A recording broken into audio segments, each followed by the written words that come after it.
please give this video a like and subscribe!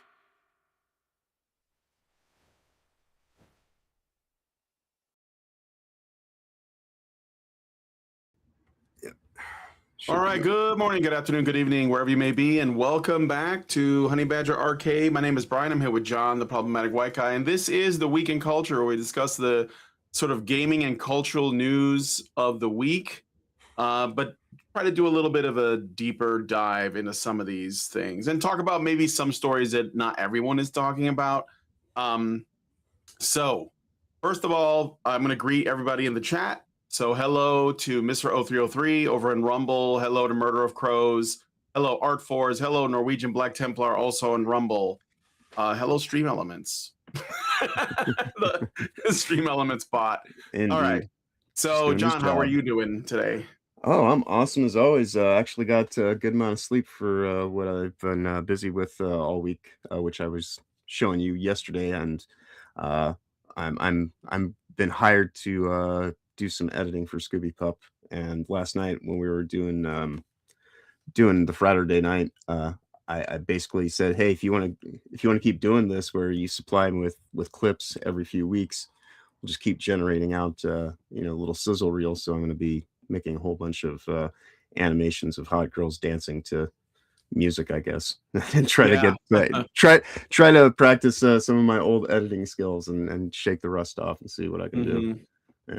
But I really can't complain. Just finishing my coffee, so at some point in time I'll be drinking that, and otherwise I'm just 45, so I just have a general kind of upset stomach some mornings, and at least the coffee helps.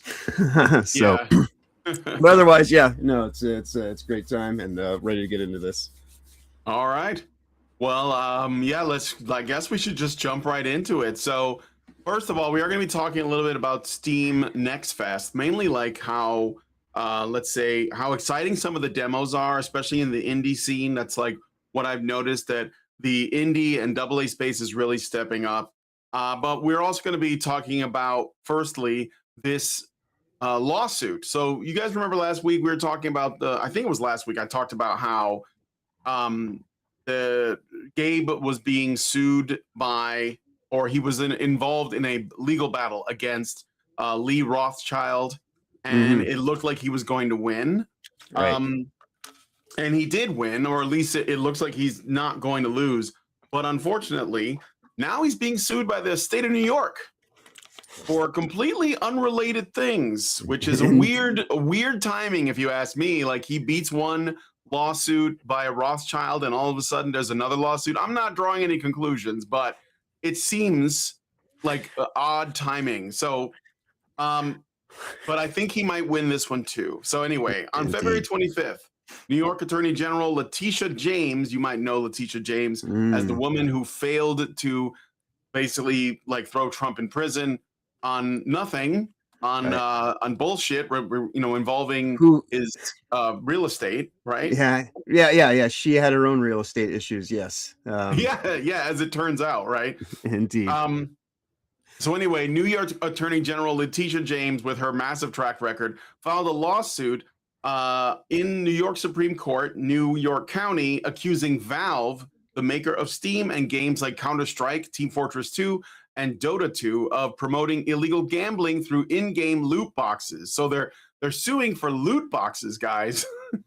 Well, the core allegation is that Valve's loot box system meets New York's legal definition of gambling. Users stake real money, buying $2.49 keys via Steam Wallet, on a chance-based outcome to win random cosmetic items like skins, hats, etc., which have real monetary value because they can be resold on Valve's Steam Community Market or third-party sites for Steam funds, indirectly convertible to cash.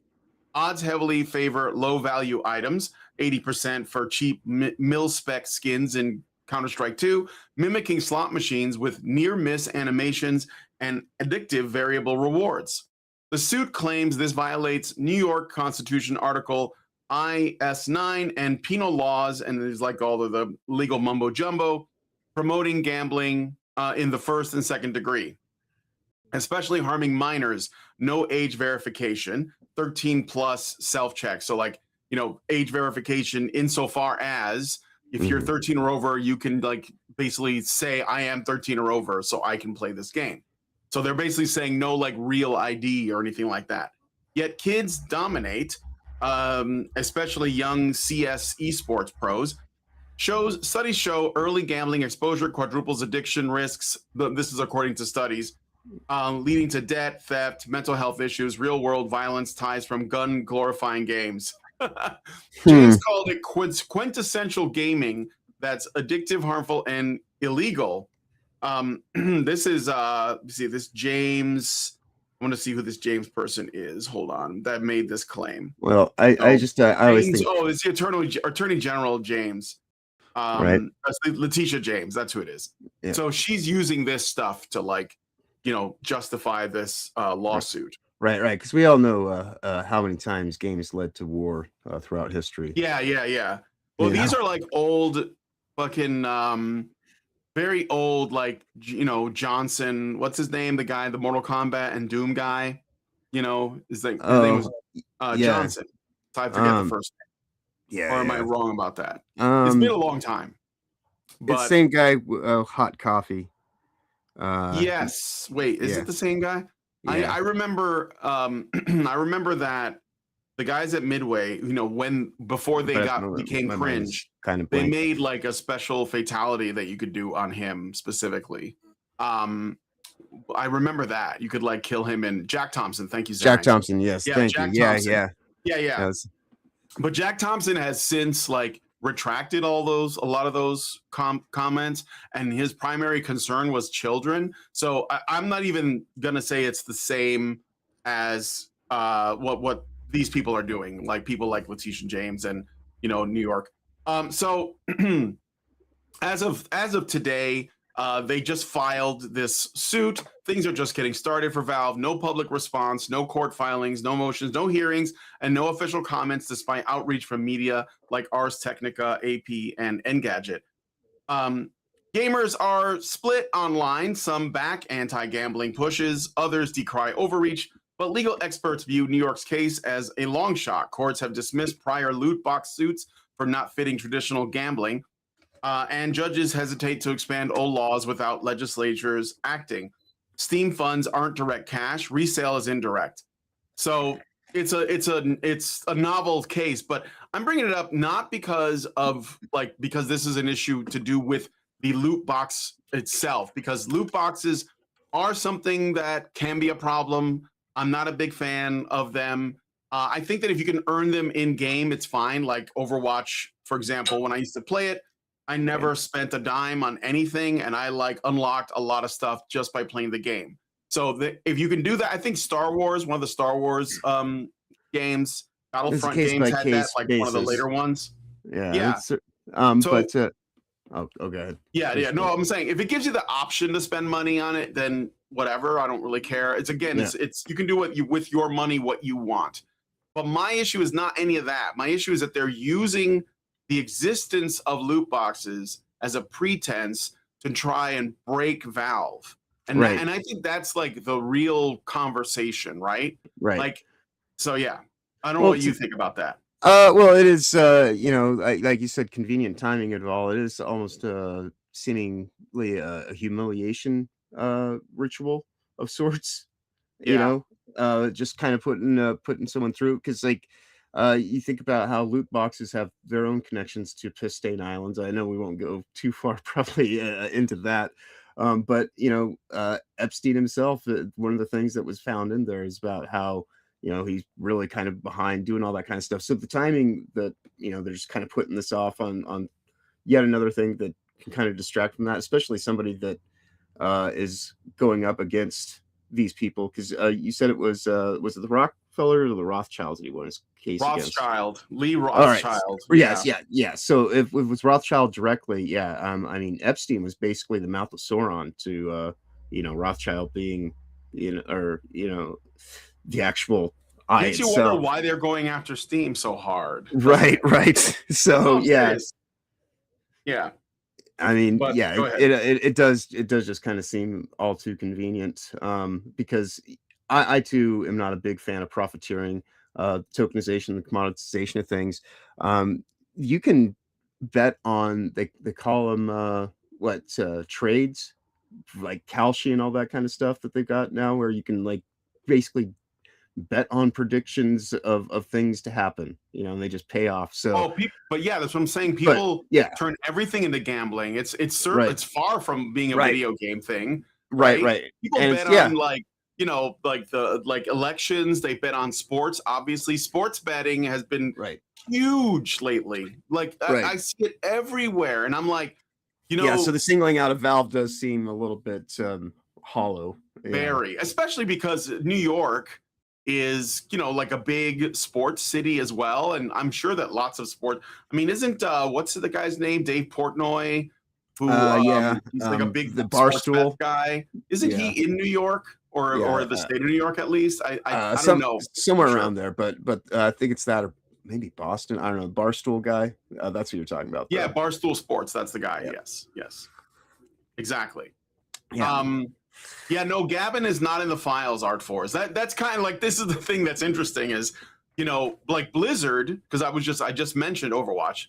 Activision and Blizzard do loot boxes all the time. And I think it's in a lot of their games. Now, I think Overwatch was doing it in a way that was reasonable. Even again, like I just didn't pay attention to the mechanic at all. I just played the game, and then I just got rewarded with loot boxes. But I think I like companies that are that big. I think isn't the guy from Activision in the files? Like the CEO Bobby Kotick? Huh? Kotick? Yeah.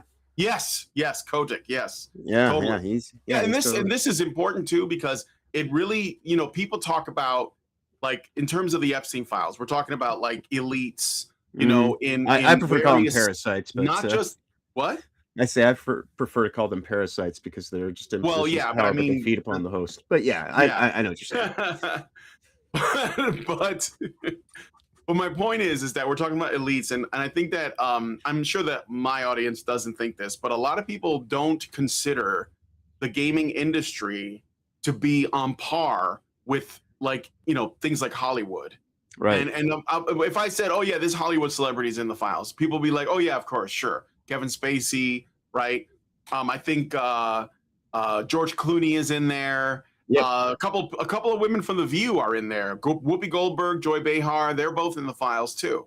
Yeah. And so this doesn't surprise people. But like the video game industry is much bigger than Hollywood. It's bigger than TV. It's bigger than music. So why wouldn't there be people that have been approached or courted or brought over, for this kind of whatever the fuck Moloch worship they do?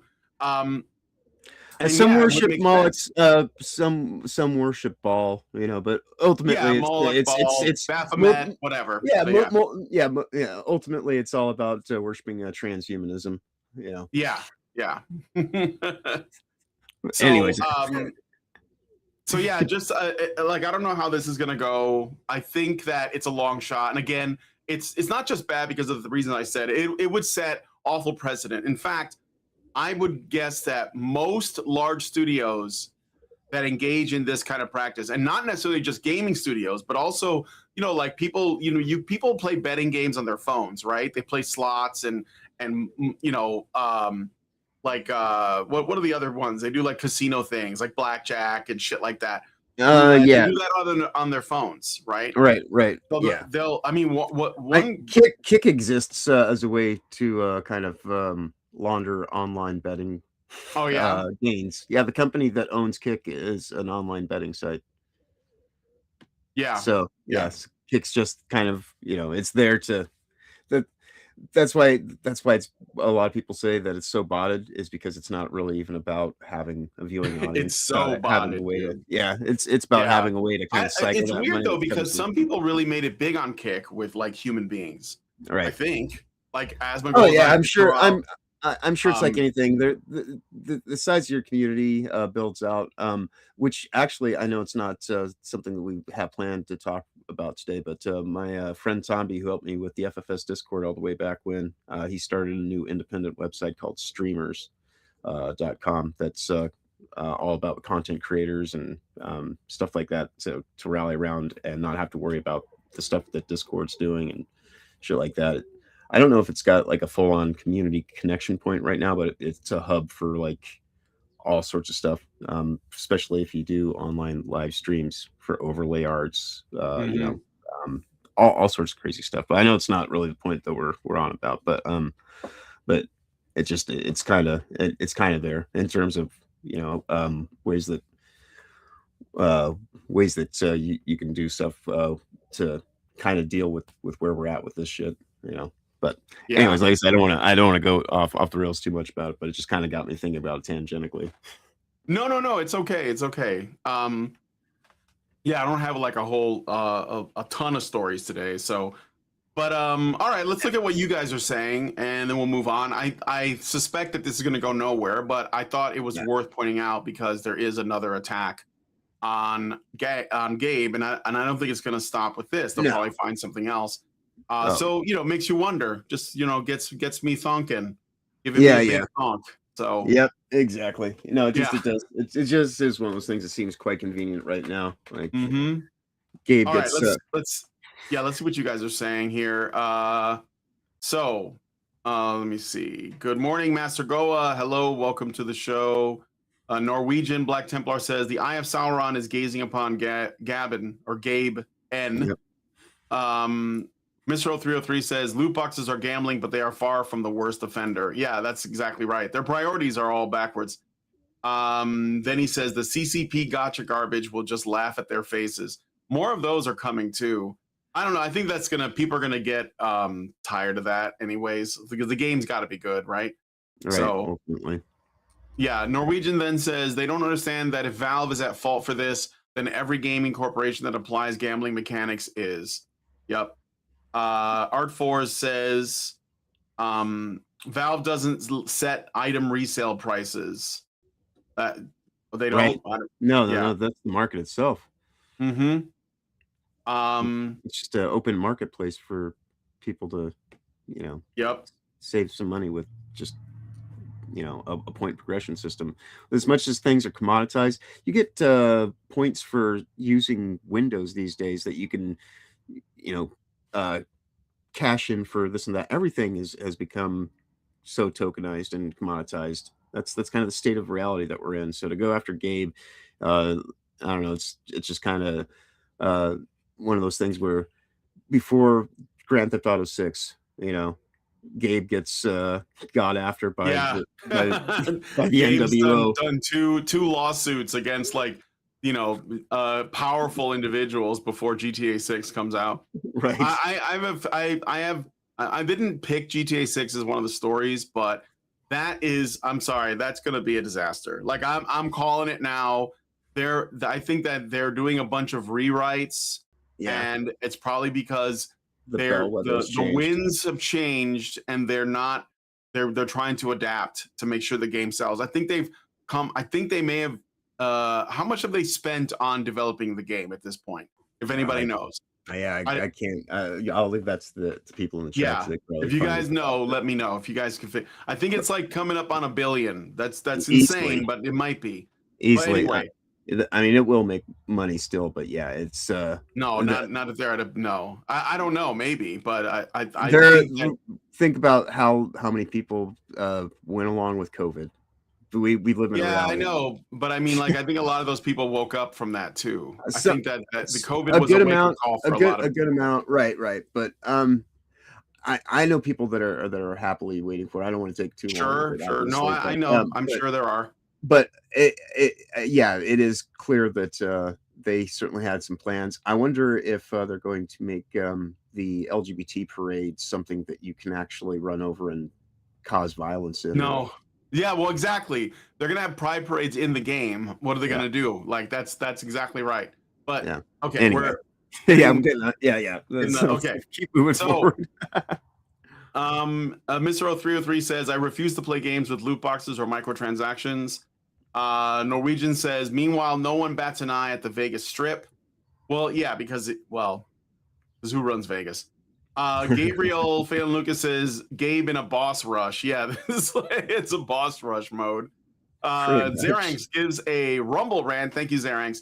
And says, it would be awesome if we just started referring to loot boxes as Epstein games, really put a negative light on it, and say any company that employs it is sus. Well, yes, that's right.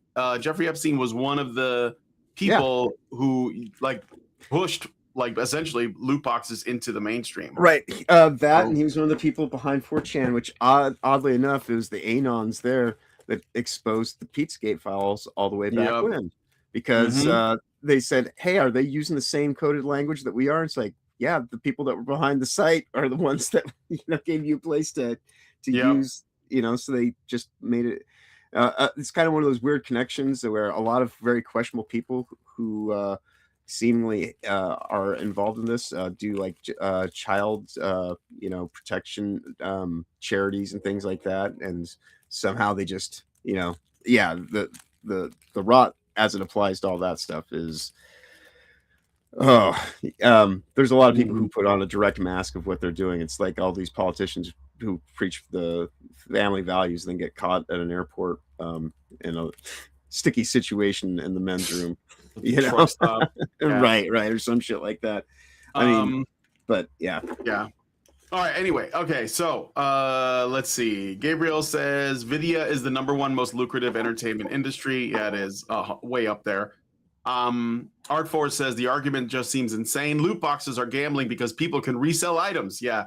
Goodbye to every TCG. I was just thinking, like, are they going to sue Magic the Gathering because, like, or any of these collectible card games, like Yu-Gi-Oh? Is that what? In the '90s right when they now? came after Pogs, Pokemon? they said that we were all gambling and recess. Yeah. Well, collectible, any collectible card. Like when I was growing up, there was like baseball cards. Remember baseball cards? You could get those with a piece of gum, and you were trading with your friends. Like, is that gambling now? I don't know. Like, because you could, like, there were commons, uncommons, and rares, just like anything else. So, Zerank says, I saw a short showing alleged twerking mocap footage for GTA 6. I said it was blatant marketing and turned me off even more to the game. I saw the thumbnail for that. I didn't watch it though.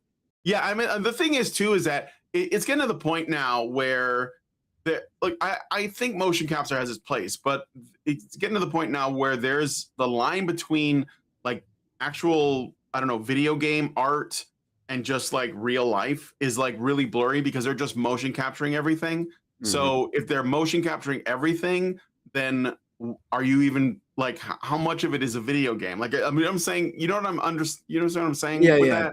Like, it's, if they're using it as a training model for like a gate or something like that, but it still has some system independent control rigging over it, I can see it as a good way to kind of train into it. But yeah, at a certain point in time, I just think scripting. I just think that a lot of games are being a little bit too. They're trying too hard to be like movies or TV, and I'm not saying that's what GTA is doing because I don't know, but a lot of games have, especially like the David Cage ones, for example, where. I think, go ahead. I was gonna say I think Rockstar is just paying the DEI tax because of it being one of the. Oh yeah, 100%. They totally leaned into that, and now they probably have to undo the damage. So the best they can, yeah. Because they still have to some degree plausible deniability, but games, if the game doesn't get put off again, but I still have the same thumbnail ready to go. I have no problem updating it again and just making the joke for what the fourth or fifth time. I've used the same thumbnail like so many times, and I just keep updating it. It's like delayed again. Murder of Crows says like the Suffragette in Red Dead Redemption 2. Yes, a lot of people were but didn't they like make it? I don't know if it's true, but I think I'm gonna do so. Like right now, I'm glad you brought up Red Dead. Right now, I've been playing Fallout New Vegas, right, as a game that I intended to finish or start and finish. Mm-hmm. So I don't know how much longer it'll be, but I'm guessing I'm on the 3rd DLC right now. There's 4 DLCs in total, and then there's the end of the game. So probably like a couple more months of Fallout before I'm finished, because I just started the 3rd DLC. Mm-hmm. After that's done, I think I'm going to go back and play Red Dead 2 because I only started Red Dead 2 when I first picked it up a while back, and I haven't played it since, so I really feel like I should finish. Now, my wife's done like basically everything that you could do in that game. But the reason why is because I think that people, and I've said this before, people are under the mistaken impression that Rockstar only started going woke after some of the DLC for Grand Theft Auto 5 came out, like some of the later DLC for GTA 5. Right. Like Andy Pants Gaming made a whole video about it. It's been going Oh, yeah. everywhere. Everyone's talking about it. I mean, we've talked about. I would argue that Red Dead 2 was pretty woke, and I it's not as in your face. Like they're not like holding up signs telling you. We talked about this all the way back when it was they were instituting their trust and safety policies and everything that they're doing through the terms of service, just kind of flying in the face of the nature of what the game even is. So it's like, how can you have verisimilitude when you have a corporate structure that's doing everything it can to not have this just be what it's supposed to be? Yeah, you could see traces of it in Red Dead 1. Yeah, for sure. I love Red Dead Redemption. I thought it was a great game. But it was definitely some weird stuff, like and I think in Red Dead 2 even more, it's like more obvious, especially when you consider what the game is trying to adapt, like what it's trying to do, which is basically like, it's like the West, and it's definitely a time period that's not like today. But it all seems so anachronistic when you are playing the game. And I'm going to probably play the game and try to highlight those things as I go, because I think that people, they're still not seeing how deep the rot is, and they see it when it's right on the surface. Like I said, GTA 6 probably has it right on the surface. Or if somebody points to Dragon Age: The Veiled Guard, it's like, yeah, obviously. But a lot of the stuff is very subtle, but it's there, and once you see it, you can't unsee it. So you're talking kind of to some degree about the sigil magic and the symbology, and how there's more honesty in fiction than the truth in the news. You just have to know how to read it. Yeah. Not to say it's like media literacy. It's kind of media literacy is one of the things that'll teach you to see that stuff in a hive mind mentality of stupid bullshit that kind of tries to scapegoat what it's actually doing. But yeah, exactly. Yeah, everything comes from the current. It's like the modernist viewpoint, looking back at the time while the characters are existing in that time. So, but anyway, that's quite a digression. But I think my next game is going to be Red Dead Redemption 2, and I'm going to try and enjoy myself, because I do think that there's a lot of good in that game. I mean, probably most of it is good, but there's stuff that people just don't see, and I think there's other things that are a little bit like, I don't know, like they're trying too hard to immerse. Like, you go into like a building and you have to open every single drawer. It just takes forever. It's like, I just want to pick stuff up, Right. Anyway, that's again like a digression. But let me see what you guys are saying. Then we're gonna move on to the next story. Just a brief one. So let me see. You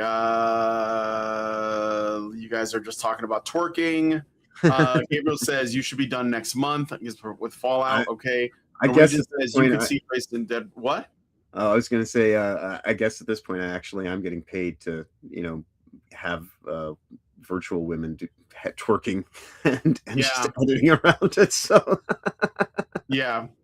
Sign of the time. Domino says Louis Levi talked about how woke Red Dead 2 was when he was still making videos.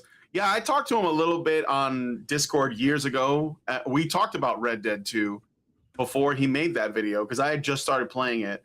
And we had a little back and forth. It was on Discord, though. Like I think I meant to have him on the show. I don't know if I ever did, though. But I'm over at Honey Badger Radio. But yeah, he was very astute. He could see that. But anyway, that's a little bit too paradigm shattering for people. And so it's not, again, I don't think people were ready for that level of truth at the time. So, okay. So let's move on to the next one. Thanks, guys, for your commentary. Remember when I talked about Mothership a couple of weeks ago?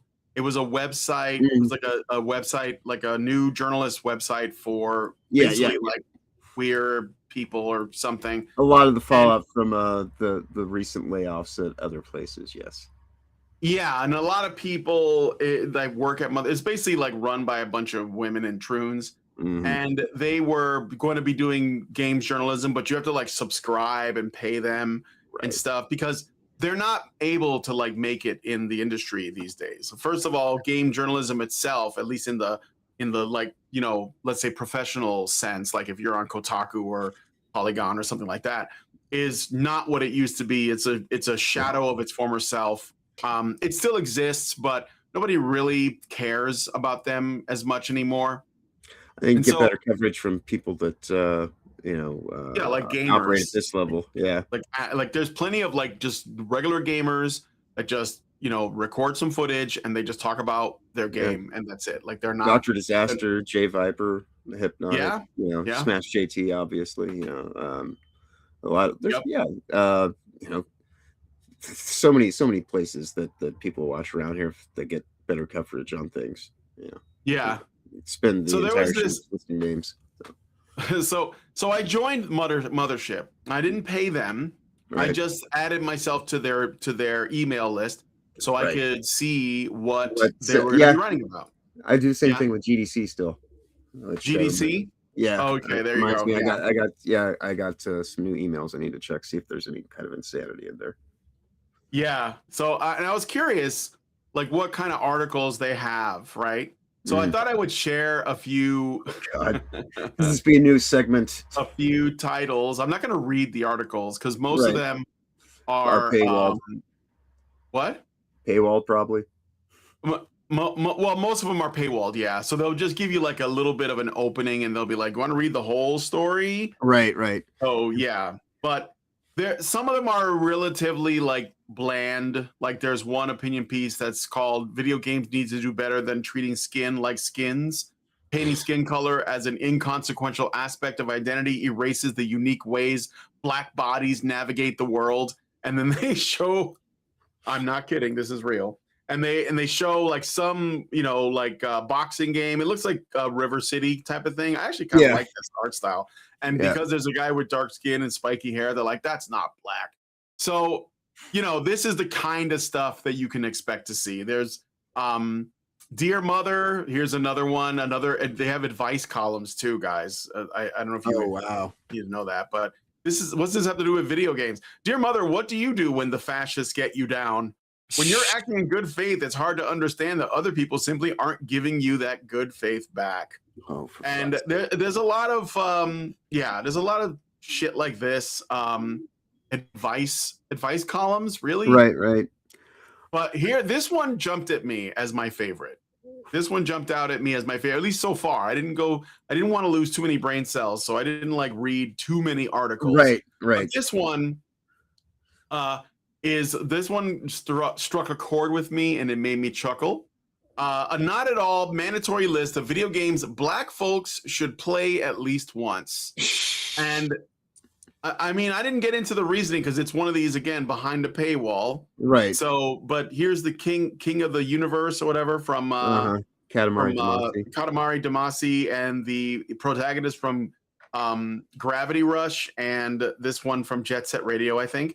I don't know what that has to do with Black people. I guess this Jet Set thing is because of the music. And I would, you know, it'd be shitty of me to assume that. But what the first game that they recommend that's for Black people, Def Jam Fight for New York. And look, it's a good game. Like I thought the Def Jam, the first two were awesome. They were very fun to play. And they kind of like, they didn't take themselves too seriously. Right. But also it's really funny that they're like, what's a good game for Black people? Well, this one's got rap and fighting in it.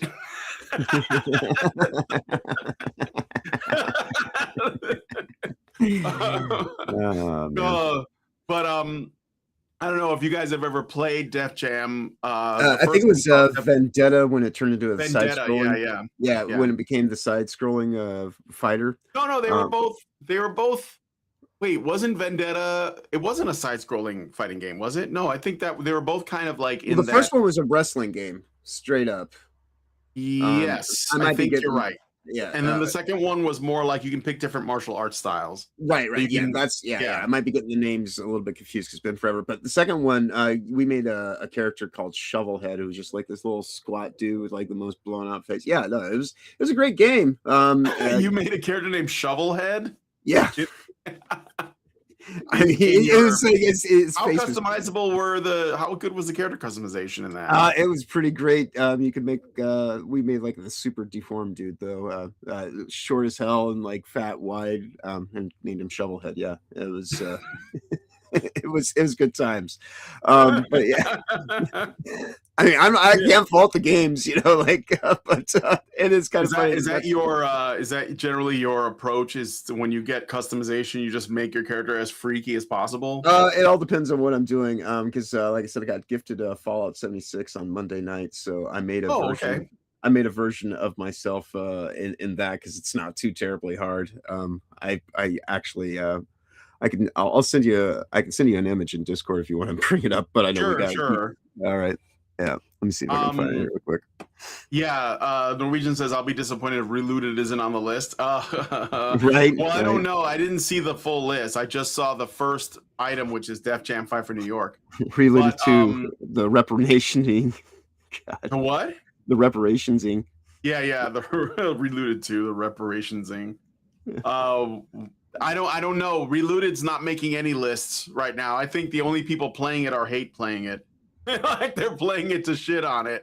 I just did the demo and I was like done. And look, it's not that it's a bad concept or even a bad game, but like it's so subversive. Like it's trying to rewrite history, and that just like offends me at my core.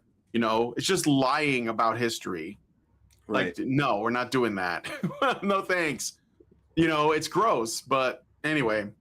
Yeah. So, did you send it through? Yeah, it should be in your DMs. Oh, let me see. Hold on.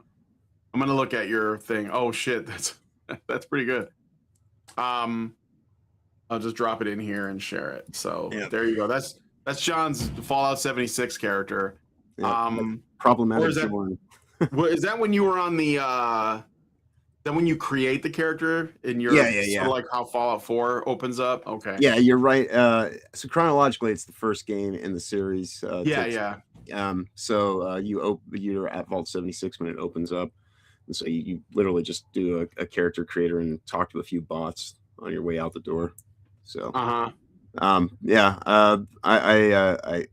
I didn't want to like make it look exactly like me, but I was just kind of playing around, see how close I could get it in a way that's like, oh, looks like it'd be related to me. But yeah, that's problematic, Jordan. So yeah, I did that in about an hour. Just kind of messing around with it on Monday when I got gifted a copy.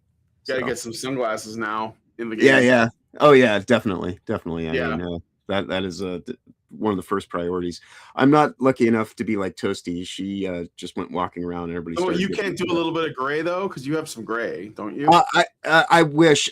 Unfortunately, you can't do the facial hair independently colored from. Otherwise, because if I could have, I would have gone with the full throttle beard. I still might play around with it because, like I said, I just kind of threw it together. Because I was quickly trying to see what all was in there because we're just getting into it, but it's got a pretty good editor, and you can always make an alt character. So if I wanted to give it another go around, I haven't really done anything yet. So, yeah. So, but yeah, just one of the many things I got into this week. But depending on what the game is, I'll either make a character that looks kind of like me, just because I know what my own face looks like. But otherwise, I'll make silly ass looking characters and whatnot in fighting games and things like that, because you just make a roster. And so why not make super deformed characters?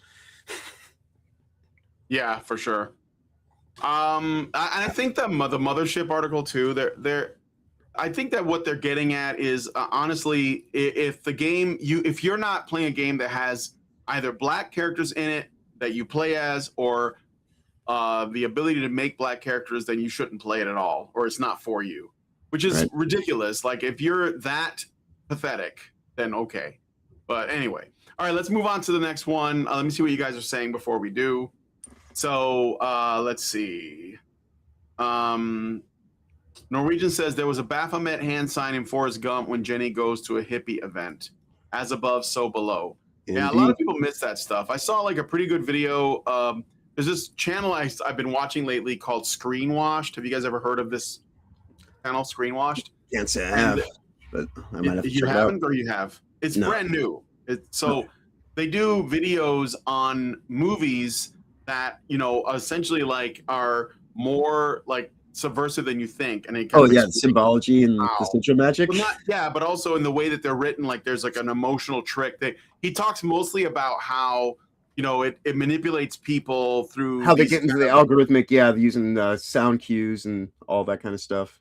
yeah, To like the music they use, the mhm. tone, The these psychological things, these conditioning. kinds of effects. It's Yeah, mass essentially formation psychological hypnosis. manipulation. Yeah, yeah. And he did one, or they, I guess, but it's a guy that narrates it. They did Mm. one video on Mary Poppins, and I was like, wow, I hadn't seen Mary Poppins in a long time. But he basically talked about how absolutely like irresponsible that movie is, and I Mm. thought it was excellent because Mary Poppins sounds like the most innocent thing ever, but it's actually really and if you didn't know this too, the Disney version of Mary Poppins, which is what he was talking about specifically, Mhm. completely changes the story of Mary Poppins. The tone is completely different from the book, and the Right, woman who right. wrote the book hated the Disney version. Not So too surprising. yeah, That and then he did one on Stepford Wives, mhm. the film. Now, I mean, some of that stuff is really obvious. Well, some of the stuff that he points out that's interesting was that Stepford Wives as a movie was a complete failure when it came out. Nobody watched it. No one was interested in the message, and Right. yet they pushed the message of the Stepford Wives in our culture in other ways until it became a thing. Like, so if anybody knows about Stepford Wives and what that movie means, it's not because anyone watched it. It's because the media talked about it and they referenced it and Right. they, made allegories to it to essentially try to normalize it. So, like, if it doesn't become normalized in the mainstream, then there's a new way that they try to normalize it, right? They do it through by some extension, right? They do Mhm. it by linking things to Stepford Wives, right? So Right. that was interesting. And I think his last one he did was on Forrest Gump, the most recent one. And I've never seen Forrest Gump. I wasn't interested in that. People were actually like kind of upset that I didn't want to watch it. But I was like, I don't like Tom Hanks that much, and I'm just not that interested. I don't. I Time mean, proved you correct on that one, he, sir. he's like, I don't know what the big deal is. I thought he was fine as Woody, but like that totally replaceable. Like that's basically Right. like I'm just really I just it's not even that I had like a bad vibe. I just didn't care. He just doesn't strike me. He's like Steve Gutenberg from the Police Academy, and just not that interesting to me. Just Right, right. He but occupies space. yeah, but the Forrest Gump thing his approach was different, but I think it's also true. He didn't notice the more demonic references in that, but and of course everyone hates the female character in that movie. I don't remember her name, Julie or something. Jenny. Because she's just like a Jenny. complete mess. Yeah. But he makes his observations about that film are quite interesting because he says that ultimately Forrest Gump is about submission, like submitting to the system and never thinking for yourself and just Mhm. doing as you're told. Oh yeah. And he explains that because Forrest Gump just does what he told, everything works out for him. And this, well, at Just be least for the smart, most tart, part, be except autistic, he gets and AIDS. yeah, But stay in like your lane. but that's when I guess when he thinks for himself is when it Right. happens. And the girl is the opposite. She always she goes against the grain, and her life just gets worse and worse. And then when she finally decides to fall in line is when things start to at least she finds peace in that. And so he's basically saying it's now again, I don't know what his opinions are on things like fate. But that's an interesting take that he had on that. So but Yeah. yeah, I mean, I'm sure that I never saw Oh yeah. Forrest Gump, but I'm sure that that's true. Yeah. Well, I mean, there's all sorts of stuff when you get into the dark side of Disney. Touchstone Entertainment in and of itself is an occultist reference. Yeah. Um, and yeah, they want, because ultimately the end goal is they want smart tarted automatons that just stay in their lane. That's why the push for autism amongst the various ways they reinforce it through gene therapies and just poisoning of the food supplies and all this kind of stuff. I mean, there's a lot of predictive programming pretext. There's a reason why I always say there's more honesty in fiction than there is truth in the news, and a lot of it is about this occultist, esoteric, moon speak kind of reasoning, and it's kind of like the whole thing on if you were fool enough to trust me, then the karmic debt is upon you because I told you, and you should have known that I was a lying piece of shit from the beginning. And so, it's a form of legalism and usury that's just kind of been stitched into the fabric of everything since forever. And yeah, you see it a lot, especially in Disney properties and and like the stuff with Nickelodeon. Even the old logo looks just like Disdain Island amongst and the thing with the foot thing, and oh yeah, I don't want to get too far down that because no, that's all right. It's all right. Yeah, Oh, we're already we're talking about Dan Schneider from Nickelodeon. Yeah, the Schneidering. Yeah. I will say, and maybe we can talk about this some other time, or I wanted to make a video about this a while ago. I watched that documentary miniseries about Dan Schneider, and while I think that there was a lot of inappropriate stuff, unfortunately, the series, it did a really bad job of convincing me that he did anything wrong, because there was no real, it was a bunch of allegations and a bunch of crying, but there was no evidence. There was nothing substantial. And that's a shame, because if I learned that he was up to something, it wouldn't surprise me. But the problem is that, like, we have to be very, very careful when it comes to these allegations. They're very serious. And the documentary, at least, did not at all condemn him. So I just don't see it. And especially because of the way that these people were acting, it was like they were more angry that their careers died than that, he may have done something to them. But again, there was nothing, I don't know if you saw it, but there was really nothing. Oh yeah, there. No, we covered it to a dark degree on Will's show one day. It's one of the few times where Will's actually kind of taken an episode down, because it became just a deep descent into darkness. So I don't know.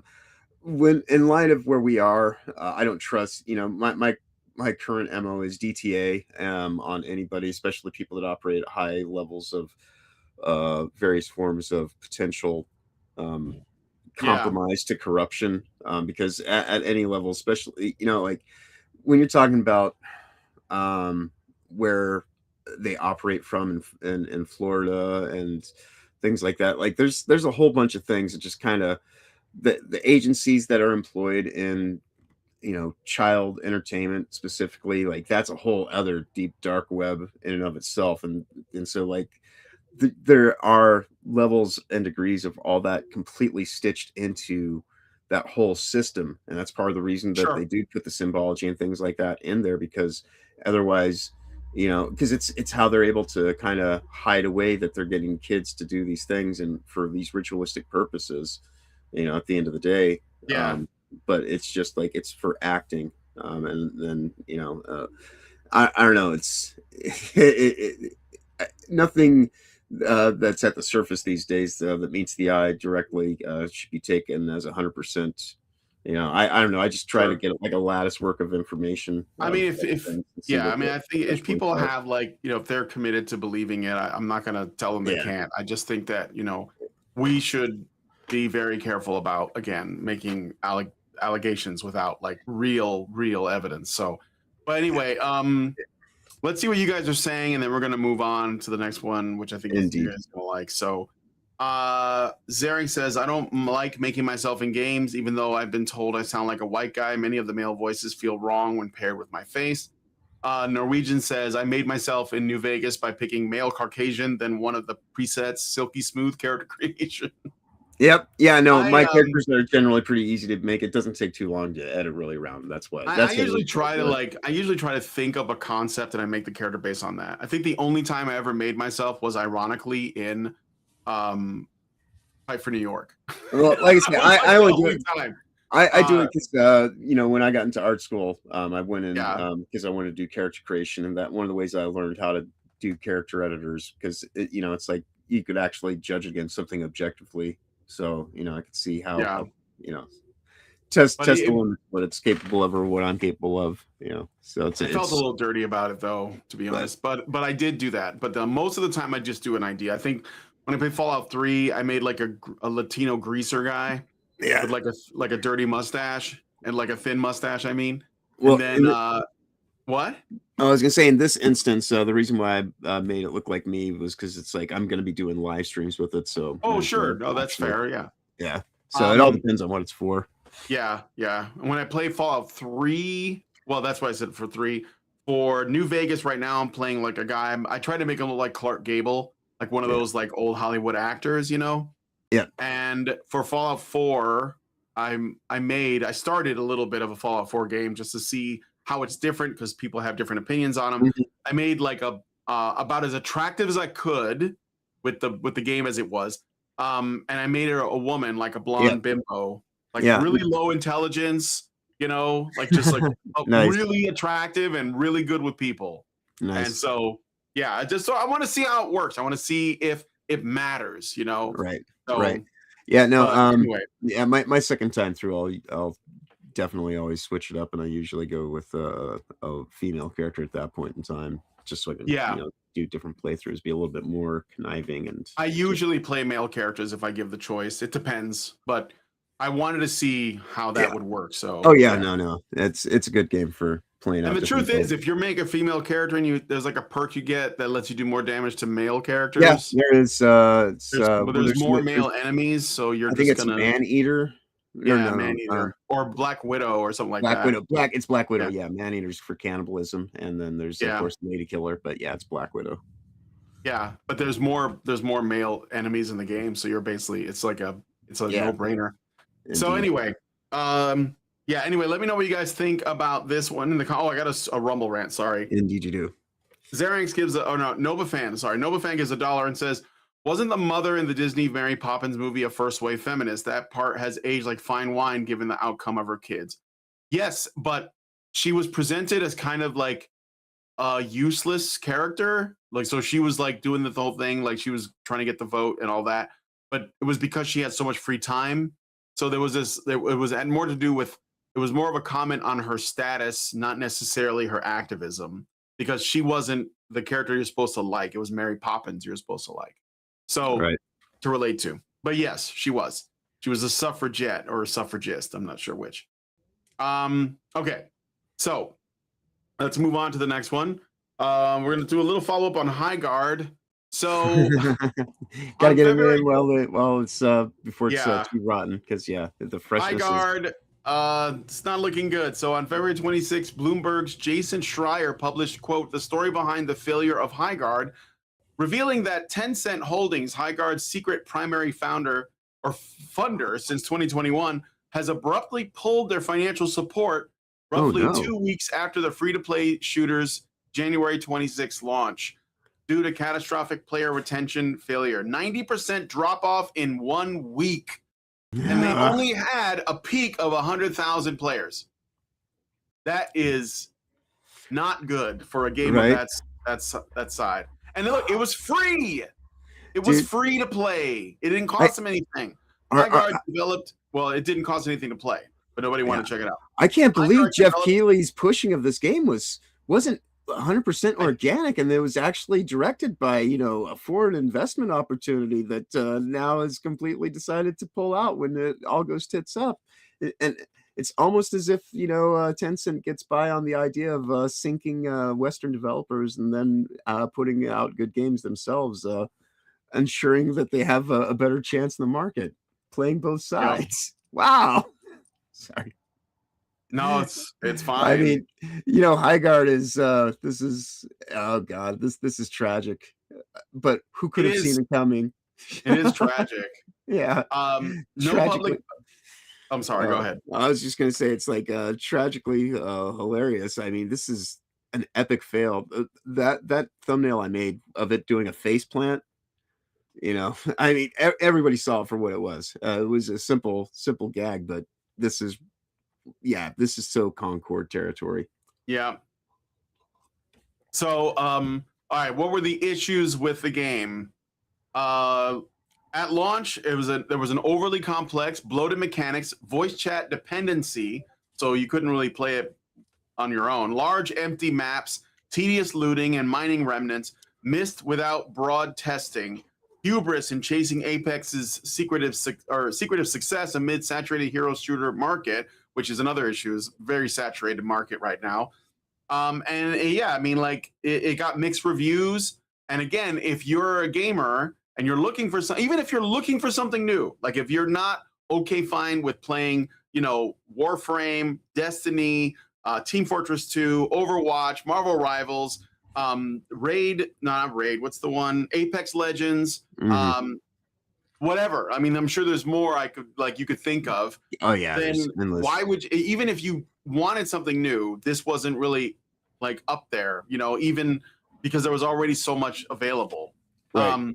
So anyway, everybody's clamoring to get in through the door when the room's already filled, and they're all trying to do the same thing. And the truth is, nobody really wants that. So they have basically pulled their funding. Now, I did see Tencent pulled, and I mean this game's on.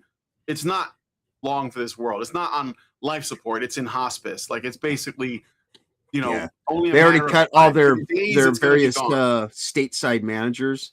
This thing was made by proxy. It was fronted in America, but it was this was all a way to see, can we captivate an American audience by basically paying for just a placeholder development house, and and everything was outsourced. This was all just done via algorithmic means. It was carried out by people, but this could have just as well been done by AI. And that's why I always say DEI hires are intended for AI fires, because this is just the offloading and the destabilization of things. Amongst the problems we have with the DEI in the games industry, the other pervasive kind of thing that's under the surface is you've got China kind of playing both sides of the coin by putting out stuff that seems incredibly based, and it's like, well, I'll put off to the side, like, it's China because at least it's knowing that a game should be fun first, and then also at the same time they're still funding stuff like this that's just complete and utter just algorithmically driven bullshit that's made by people that don't really know what they're doing. They just want to go and probably hang out and make TikTok videos during the day about how great it is that they have a job in the game industry, and but they're all just managing time while stuff gets done offshored in the first place. So it's good riddance to this thing once it's completely over and gone. But I mean, I saw a video that a woman who used to work in game development, like a big developer, she made a video about what the team at behind Highguard could have done, because she was very sympathetic. They're going to lose, a lot of guys are going to lose their jobs, and this is a shame. It is tragic. I'm not celebrating this loss. I don't think they were trying to. No, they were a jobber put on the main event of WrestleMania back when that used to mean something, and it falls flat on its face, and it was not ready in any way, shape, or form. No, but it was platformed, and it was taken advantage of to a degree. It was set up to fail. It either succeed or fail based on if this is going to work. And again, you can't just treat this like a top-down consumer model where you could just shovel out stuff on people and they'll just take it because it's the new shiny thing. It's what we're always talking about on why a lot of this stuff doesn't work. If it's driven by a profiteering motive, it's probably going to end up ringing hollow because it doesn't actually have anything to legitimately say for itself. So anybody who's employed in a system like that, it's unfortunate when you get fired, but ultimately it's the market correcting itself, or just actually being the thing that's being more honest and keeping us actually with customer power, rather than just being tokenized through the consumerism practices that they would otherwise try to get over on us in various ways. Yeah. So.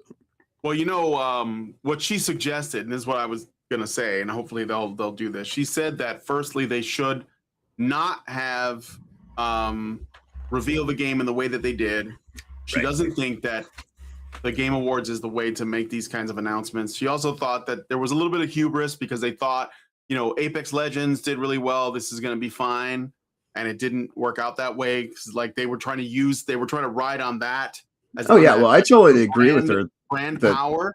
But more than that, she said ultimately what they should have done was they should have put out a beta test, let people try it, they get feedback, and then build some organic interest. Right. Yes. Well, no, they never should have put it in the position it was in, but there's a reason why we say that award shows are stealth marketing. and that's because they are. It's not even self-marketing; it's just marketing. It's blatant. Yeah, at this point in time, yeah. It's so in your face, and just so when you actually do say something like this, it that did it no favors. In many ways, that kind of tipped the hand of, oh, this isn't actually a legitimate game that should be worth anyone's time, because it didn't.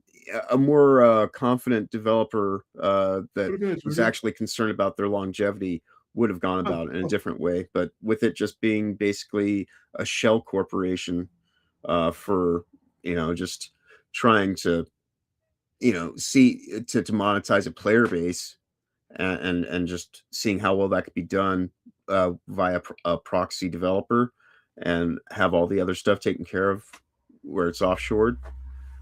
It was an investment opportunity to see how capable it would have, how pull out or pull it off. And if it could, awesome. If it can't, then just chuck it all, because they're not too concerned about the developer in the long term. They just got exploited and used. So on one hand, it's like, yeah, it's unfortunate, but it's a sign of the times where we are with the game industry, and this is part of the crash that needs to happen. We can sustain independent gaming ventures that are done by people that have passion and want to really make legitimate projects, rather than just people that are facilitating widgets for a product. That's what we're ultimately trying to have happen here. So, I mean, sucks for them, unfortunate, but it's like, maybe don't take a job that doesn't actually have creative control in your favor, unless you're planning on not being cut off by another warm body at any point in time. There's no security in the game industry to begin with. So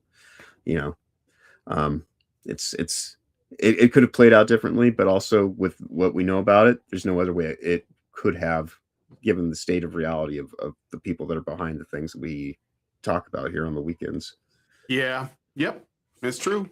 I mean, there's no taking it back now, but she did make some suggestions. So if these developers eventually get back on their feet and they say, we're going to get back out there, hopefully they'll learn something from this.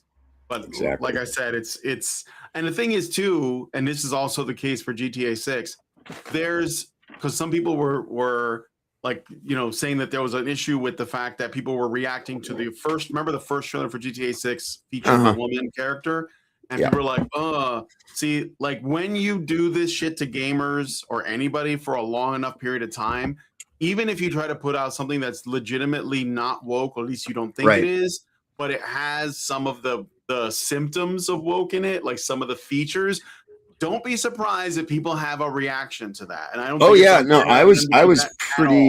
I was pretty apprehensive towards Fallout to begin with, and planned on the show, right? Because the character they had a female character in it, right? And I was like, oh, is this going to be what it normally is? And and by today's standards, is there stuff in there that some that is kind of there's a troon in it, but I mean, right. But yeah, that is the most gender confused person.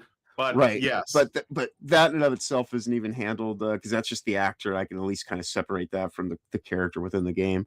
But yeah, by today's standards, it's one of the better adaptations. But I went into it full well expecting it to be far worse than it was. But that's kind of a rare thing these days, because it's usually at this point, especially it's not the least of us. I'll say that much. But I ended up finding myself just enjoying it because it doesn't have an extreme Mary Sue type character or anything like that, and it's actually done in a more contextually driven way that gets the vibe check of Fallout correct. I'm sure there's people out there who'll be like, but the lore, and that's one of the things we're going to get to more on Thursday nights, because I want to actually kind of get in the conversations because it is a controversial series in that regard.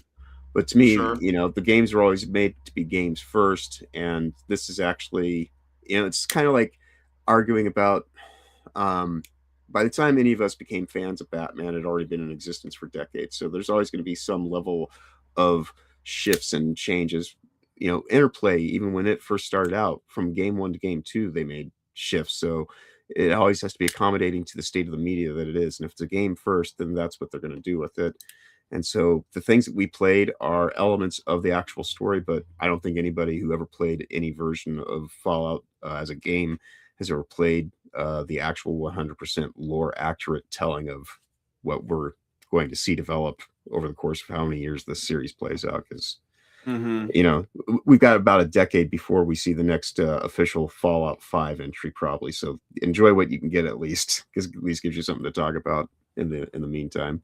Yeah. But so here are the numbers. So Highguard peaked at 97,000, and right now there are 477 players. So on a game that is reliant on multiplayer, yeah, and that's it's free to play, this is not a good place to be. Like this is done. This game is done before it even got off the ground. yeah. So I guess we can look forward to Marathon. Right, pretty soon. right. In a We're gonna, couple of days. you know, if we keep eating this well, we're all gonna get like, loaded. Because I mean, so many great games keep coming out. And the thing is, this isn't. I think that this. I don't think that this. I guess you could say this kind of game.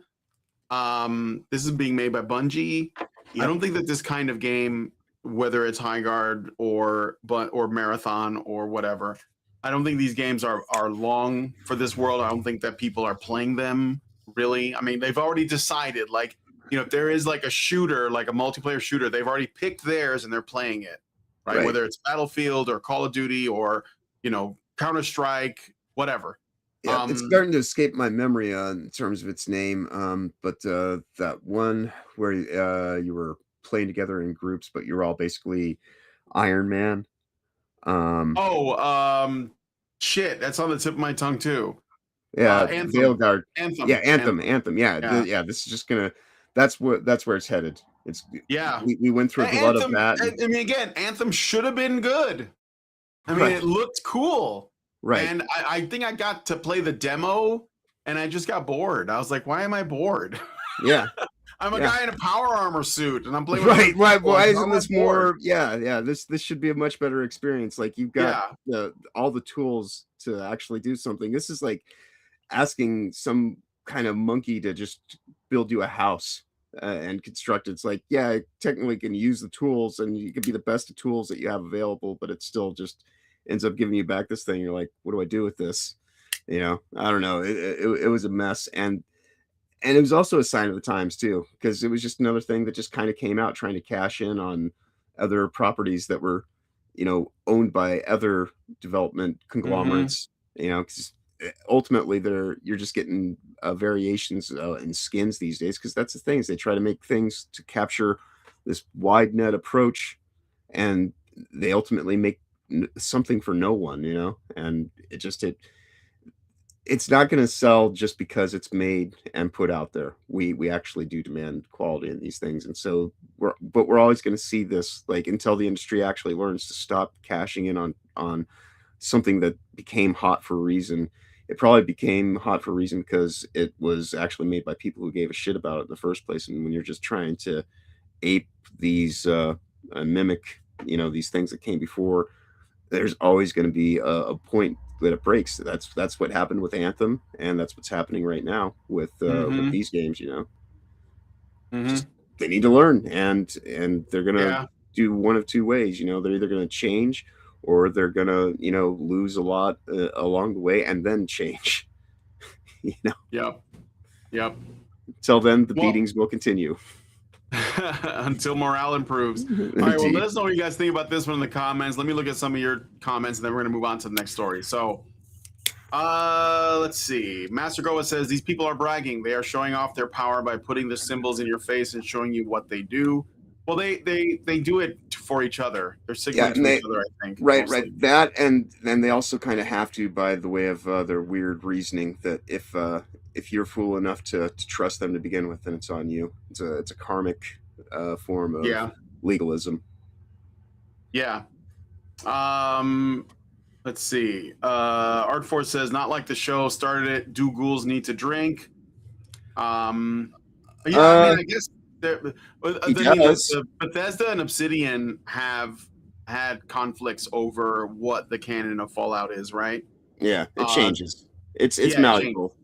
And it's I try to look at 'cause in this age of the woke, it is easy to kind of get hypersensitive to some things. So I try to at least give things a baseline entry of if I were watching this in the 90s or the early 2000s, with this, because like the first X-Men movies, Oh, were dude, don't even get started. Don't get me started on like as much as I like those movies, they are not the source material. right. No, Like, no, they're not. oh yeah, But for the time, that's the way I look at it. Is like, yeah, it was like as close as we were yeah, going as to get. yeah, Yeah, and so when I look at I in mean, terms of even Sam adaptation, Raimi's Spider-Man right, is wrong. Like right. Peter's just shooting webs out Eh, of his wrists. right, Like, but and so there's a certain point in time just there's a saying. certain point in time where I kinda go and I give people a little bit of adaptive, license to because like I said, Batman was decades in by the time any of us got around to even becoming a fan of what we're, now sitting here saying they've gone too far, and at this point in time, they have gone a bit too far,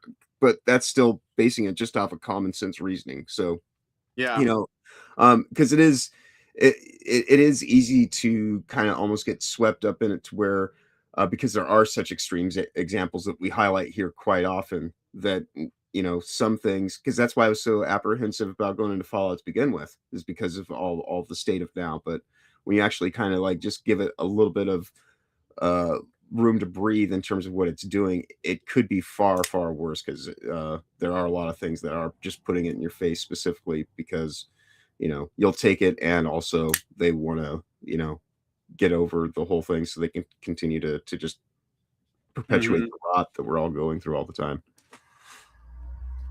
All right. Well, let us know what you guys think about this one in the comments. We have to move on Yep. to the next story. So, in some news that I think is actually really promising and interesting, did you guys know that Zoomers are basically starting a resurgence of interest and purchases in physical media? Yes, So, DVDs are the new vinyl. yes, DVDs are the new vinyl. They are, well, not just that, but vinyl is the new vinyl. Yes, vinyl So, is the new vinyl. As I I have my thousands of dollars collection sitting so behind me in boxes. Yes. yeah. So anyway, they're in music. So this is happening in music, movies, and video games. So it's Mhm. across the board. Obviously, in music, vinyl records have seen of the strongest and most consistent resurgence. U.S. vinyl sales have grown for the 19th consecutive year in 2025, rising 8.6%. So it's like steady, but more and more young people in particular are buying vinyl records of their favorite artists instead of using, Spotify or Amazon Right. Music or some kind of I like online thing, or even just getting MP3s. Right. You Well, it's know, another one of the sign of the times kind of thing. I too got into getting vinyl because Nine Inch Nails. You used to get a master copy download free when you bought the record. So you'd you'd wait to get your record, and in the meantime, you could just listen to the music.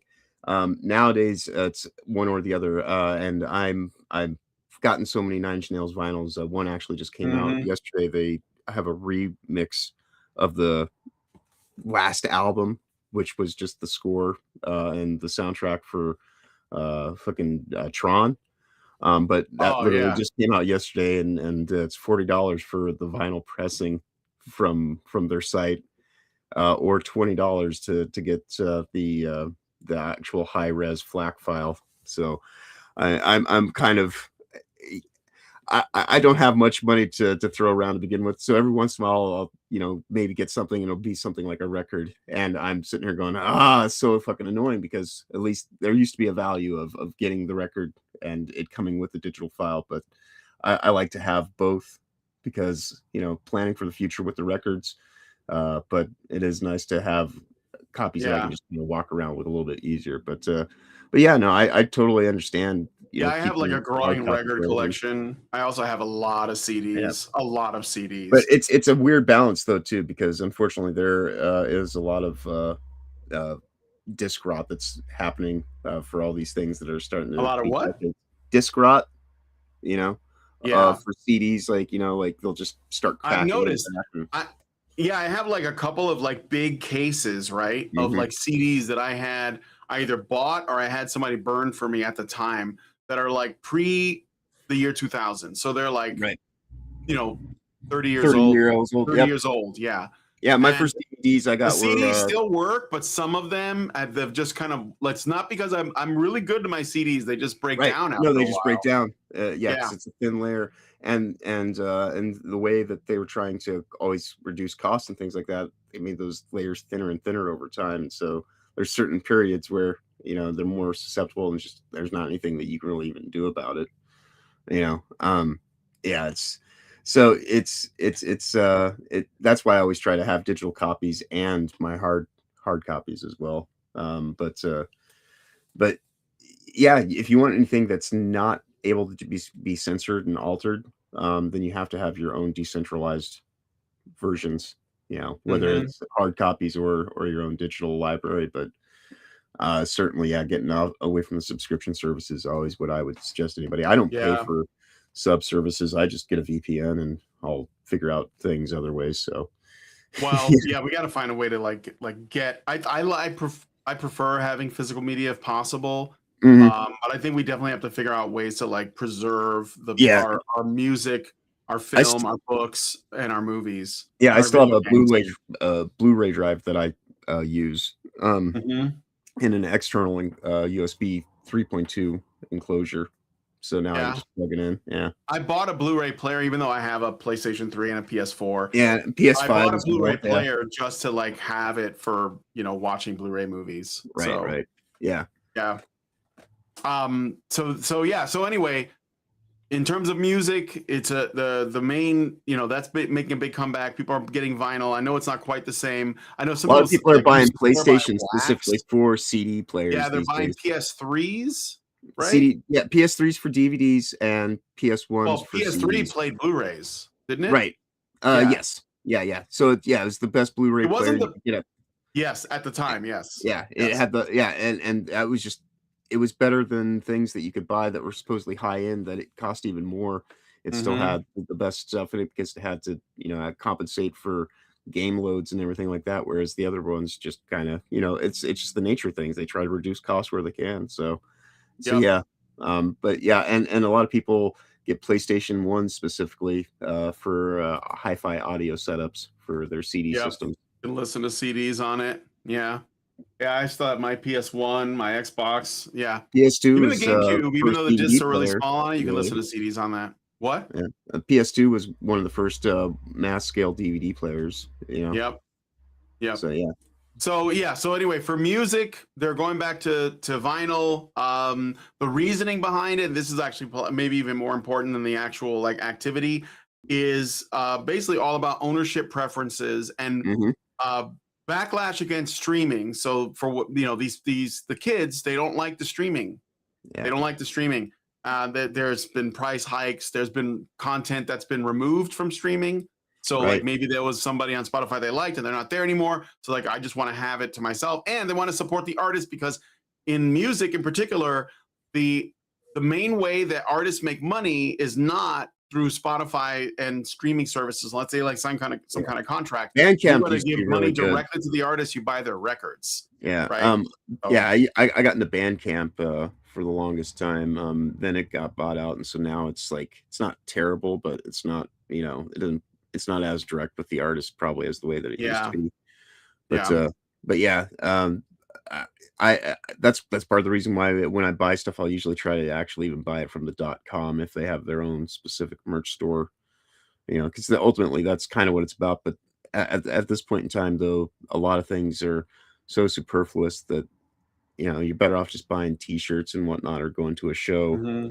if it's worth it. And that in of itself has a whole other kind of predatory kind of thing and the ticket pricings on things these days, but that we don't need to go into. But yeah, it's it, there's no reason to do subscription services. It just it's walled off gardens, and if you're paying enough money to afford a subscription service at the end of the year, seriously, just get a VPN and figure out other ways to support the people you like, because they'll probably end up getting more money in the long term than listening to their music on Spotify or Apple Music or anything like that.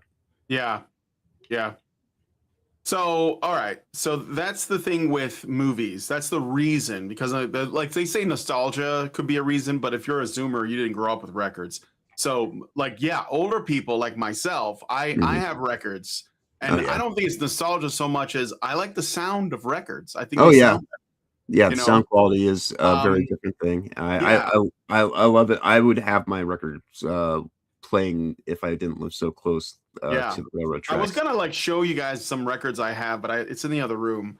But I mean, I have King Crimson. I have even like well, I have uh Michael This stack Jackson. I right have here, Prince's Purple Rain album, like stuff that I grew up with from the '80s that I uh, listened to. So, yeah, I've are got you this getting one. something? Well, no, I've got I just I've got this one stack right here that you can always kind of see in the background. Then I've got Hmm. 5 boxes that I have over 300 records in my collection. Nice. Yeah, and most of them are limited edition press sets. And I think I've mentioned it before. I've got uh, a Nine Inch Nails Halloween Yeah. misprint. I've got the limited the limited edition custom color misprint, and then I've got the standard version. So I've got one's pumpkin orange, and the other one's black. But I've got the misprints, and then I've got the represses, and so I've got 4 of these records that are all sealed together. And because it's a misprint, those alone, if I were actually concerned about the collection aspect, the that those ones right there are probably worth a couple $1,000. But yeah, for the most part, I just love listening to records Mhm. as well, and didn't really get them for any purpose other than that. But Yeah. yeah. So getting back to the physical media, also movies, DVDs, and Blu-rays for 4K HD UHDs, specifically the Blu-rays and the 4K UHD discs. So they dropped a lot, like in the last 10 years or so, because Mhm. They're because of getting rid of physical streaming. media and Best Buys. Yeah, you like they just took out the sections, but they're rising, so they're still like on like declined over what they used to be. Like but the drop has reduced. So, for Mhm. example, they would be like in 2023 and 2024, you see a 20% drop in physical sales of Blu-rays, DVDs, and 4K UHD discs. But now in this last couple of years, it's only been 9%. So that means that more young people are buying Blu-rays and physical media now. It's not in the positive, but it's trending in that direction, right? Mhm. Reasons include that they're experiencing subscription fatigue, which I think is real, right? Because if you want to watch everything, you got to have Disney Plus, you got to have Paramount, you got to have whatever, all of the different services, Amazon, and you can't really necessarily find what you're looking for either. If you own it, then you're good to go. Plus, there's stuff that you can get on Blu-ray and DVD that you can't find on these streaming sites. If you have like this little like obscure B movie or something, or some foreign film that no one knows about, it's like the best way to own it. And I have like a massive DVD and Blu-ray collection. My wife really, she's constantly like, why do you have to have all these movies? Can't we just find them online? It's like, no. Like, Right? I want Right. to be able to I've just got a go, copy of Song of the South, yeah. because, like, there's And certain. not only do they remove movies and shows from streaming all the time, but they also alter them. And we Right. know we've seen that, right? Like I Yeah, think they Disney did it put out to, Splash, Splash. Yep. and yeah, and they covered up what's her Daryl name's Hannah's ass. Hannah, Daryl Hannah. Hannah's ass Yeah. in the movie. It was like, what? Why would you do that? So like, I don't want to watch it that way. That's conditional. Plus, Yeah. again, I have like a That, and pretty you also decent don't like size. Tom Hanks, so there's no reason to Yeah, watch I'm not really a big fan. Splash. I have like a pretty decent sized kung fu movie collection from like the 70s and 80s. Right. You're not going to find those easily online. Plus, especially when it comes to those movies, the titles are always different, like depending on where you are. So you can't really find it even if you're looking for it. So Right. yeah, I mean, I want to watch 36 Chamber of Shaolin. I'm just going to have it on DVD. I have it on DVD, right? So yeah, I mean, like when it comes to movies, anime, I'd rather own the physical medium or media of that. Yeah. So, Totally um, understandable. Yeah. so yeah, that's another one. And Blu-rays are just they look good, man. I have all of the Star. Well, I have the Star Wars prequels and the Star Wars classic movies. You have in a all the box Star set. Wars. You have all Yeah, the Star Wars. those are all the Star Wars. I have the Lord of the Rings trilogy. I have the Hobbit trilogy. The extended versions of those. And that's it. Like those are perfect Yeah, as you they used to have the are. nice boxes for them and everything, and then Yep, I got the nice spot. I have the Chappelle Show in terms of TV shows. All 3 seasons, including the episodes that didn't get released. Yep. I have that collection, which I don't think you can really find online either. Oh, yeah, I have Band of Brothers, which is a great show that was on. It was on HBO. It was about World War II. Yeah, it's propaganda, but it was good. It was a good show, anyways. So, I have that whole thing.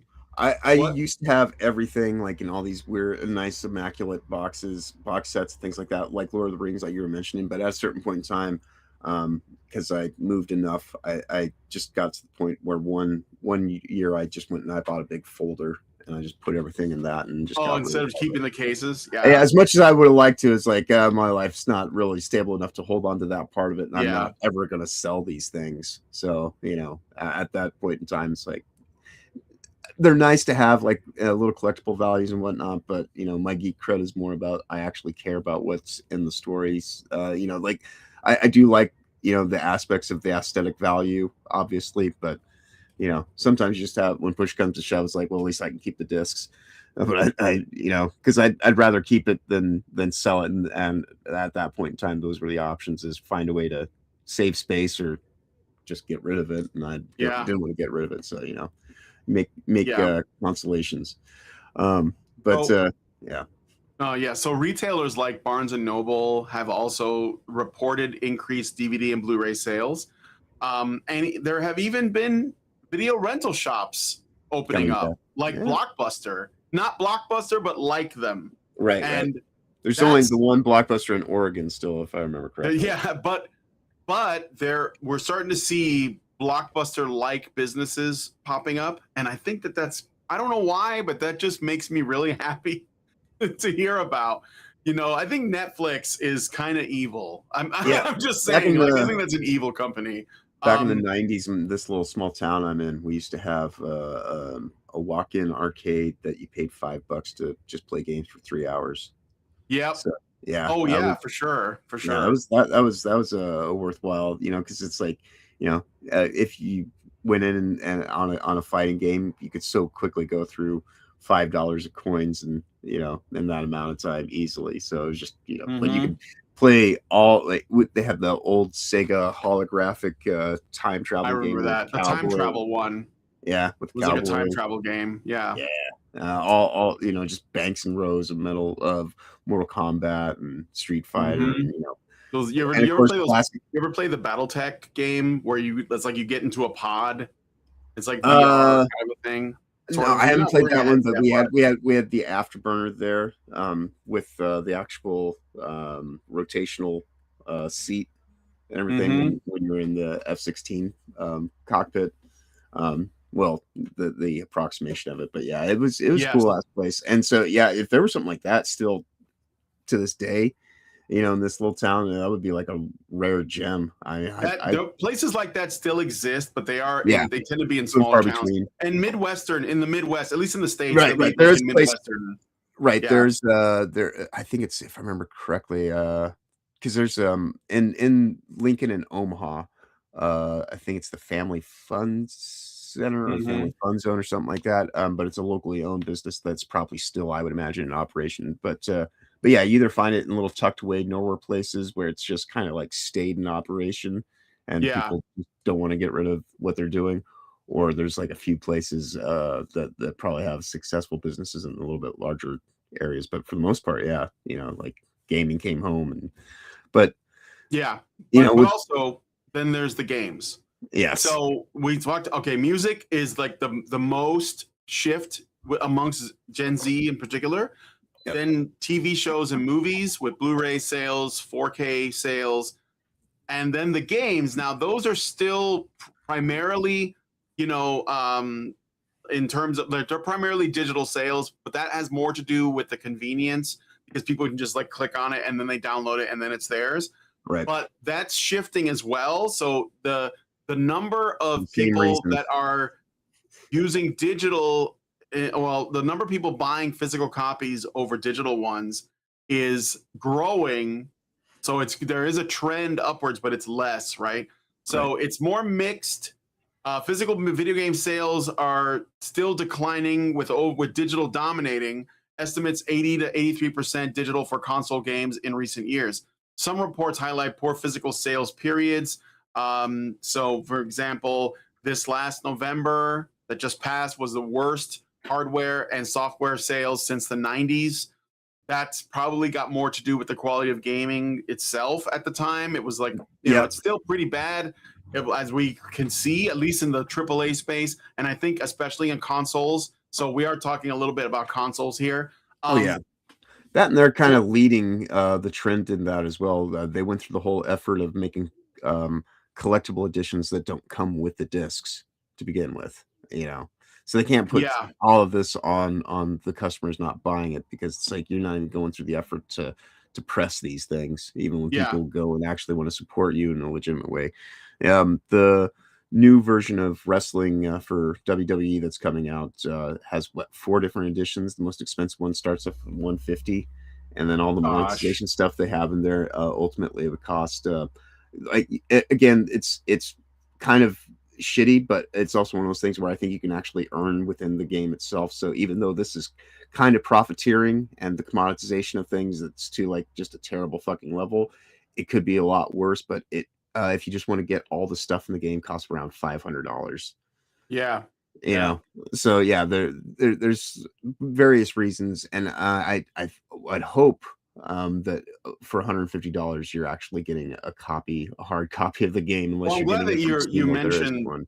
Yeah, I'm glad you mentioned that. So what's going on is that there's a rise in the number of people buying physical copies, but they're usually part of like a collectible edition. So like, you know, you get it and it comes with a figurine or something else, but they're getting it for the physical copy, not necessarily for like the tchotchkes. Yeah, for the tchotchke stuff that comes along with it. And I think but that number is showing the demand.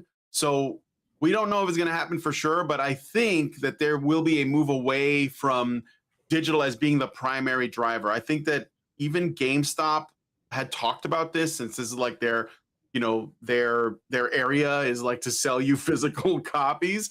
So like the drivers. So anyway, yeah, we could easily go back to a cart system at this point in time, you know, with SSDs. It's so you'll get a soundtrack. Exactly, John Ford. So they'll like, you get it with a soundtrack, you get it with a figurine, you get it with something like a pin, whatever it is. Various little odds and ends. And I think that people they don't necessarily want the tchotchke stuff. They want the physical game, but like there are still, like, for big releases, there are still these sort of collector's editions coming out, and there's more people doing that. And it is like, at least coming from the market of people who are collectors. Like, you know, I guess I'm kind of a collector when it comes to movies, because I have like so many and I like to display them.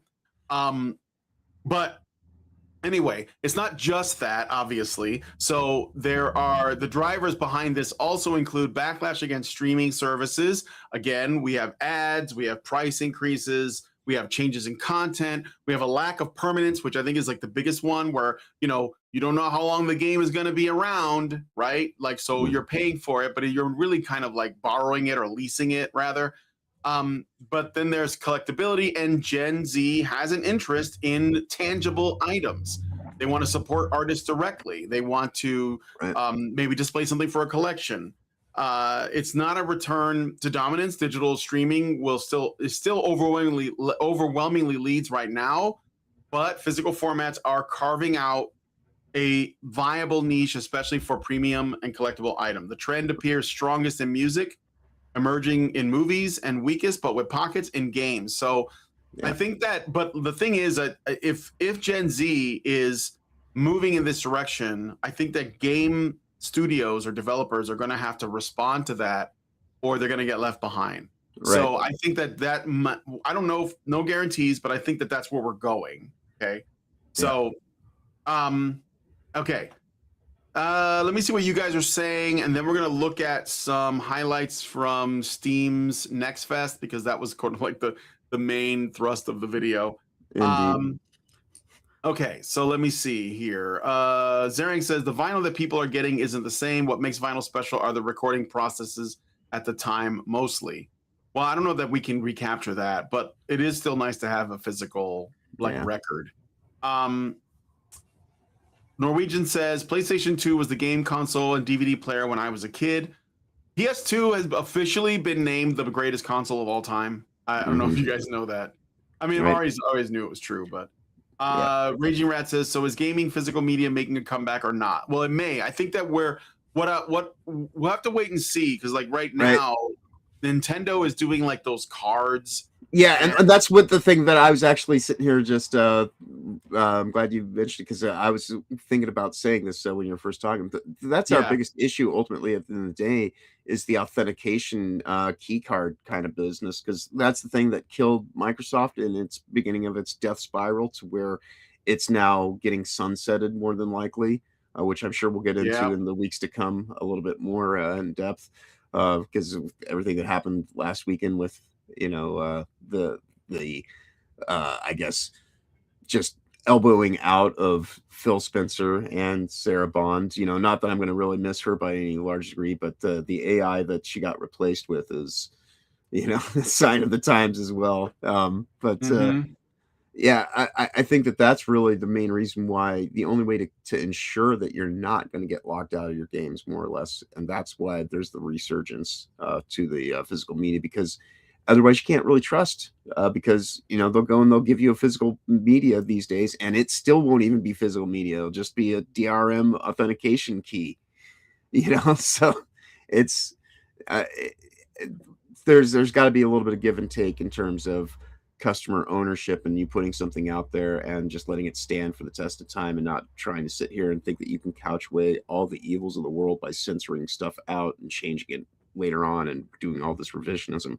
That doesn't change the state of human condition. Like, we have far more brutality in our DNA than any level of the thin veneer of civility that they try to code everything in, and thinking that if you go and stop using this word, that'll somehow be the same thing as stopping the thing that the word is referring to. That's that's what we're learning with all the Piss Stain Island stuff specifically, to a large degree, is it doesn't matter what you call it, it matters what you're doing. And if you sit here and try to censor what they do on the exploitation ghetto platform, which is why I prefer doing these streams on Rumble, and why I always put the links out for Rumble, is because you're not as beholden to not saying certain words and this and that. And so same thing, that's all that this stuff ultimately gets down to, is people don't want to be censored, especially after the fact, in terms of something that they've found that they can actually enjoy in their life. We just want to be left the fuck alone to a large degree. Yep. All right. Let me see what else you guys are saying. So Robert Johnson says, I miss record stores, arcades, hobby shops, malls. Yeah, they're still those things are still around here in Roanoke. I like being in Roanoke. This town. Was a nice place small for enough that it's kind of quaint. Like yes. I love it. Yeah. Let's see. This place reminds me of it hasn't really shifted too much since the 90s in certain ways, but Roanoke, I would say, has a feel for late 2000s kind of vibes. I imagine that hasn't shifted terribly too much.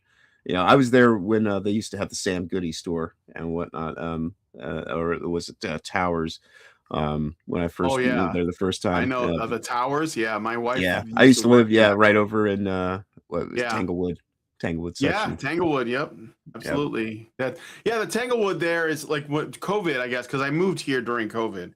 So when I got here, there was like not a lot going on, right? And it looked a little bit more like deserted. But over time, the people here weren't really that conformist towards the COVID stuff. That's one of the reasons why I came here.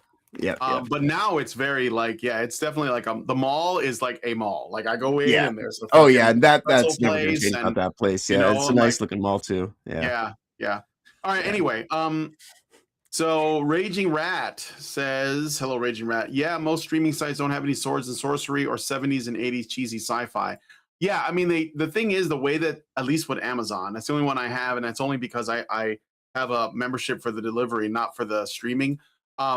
they do like trends, so it's like they're scheduling what you should be watching, and they'll put content in based on that. So there was a sword and sorcery trend, and you would see some of these like B movies like Beastmaster and Deathstalker and the Barbarians, Right. and Conan the Destroyer and Red Sonja, and then it'll be gone, and they'll bring in some different trend. Maybe you'll get a bunch of Bond flicks. Then maybe you'll get like some science fiction stuff.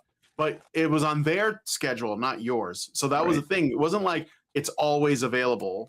It was more like they would make available. It was like they were programming the shows anyway, even if and the movies. Yeah. So I didn't like that lack of choice. Let's see. Artforce says, especially you can often get the physical disc cheaper than the streaming version. Yeah, the people can like buy and sell used movies too. Raging Rat says, dude, that's super cool, man. I hope it continues. And yes, Netflix is evil. Proof is cuties. Yes, for sure. Artforce says DRM shit is evil. Yes. John Ford says, just played the Scott Pilgrim EX demo. Yeah, I played it too. It was okay.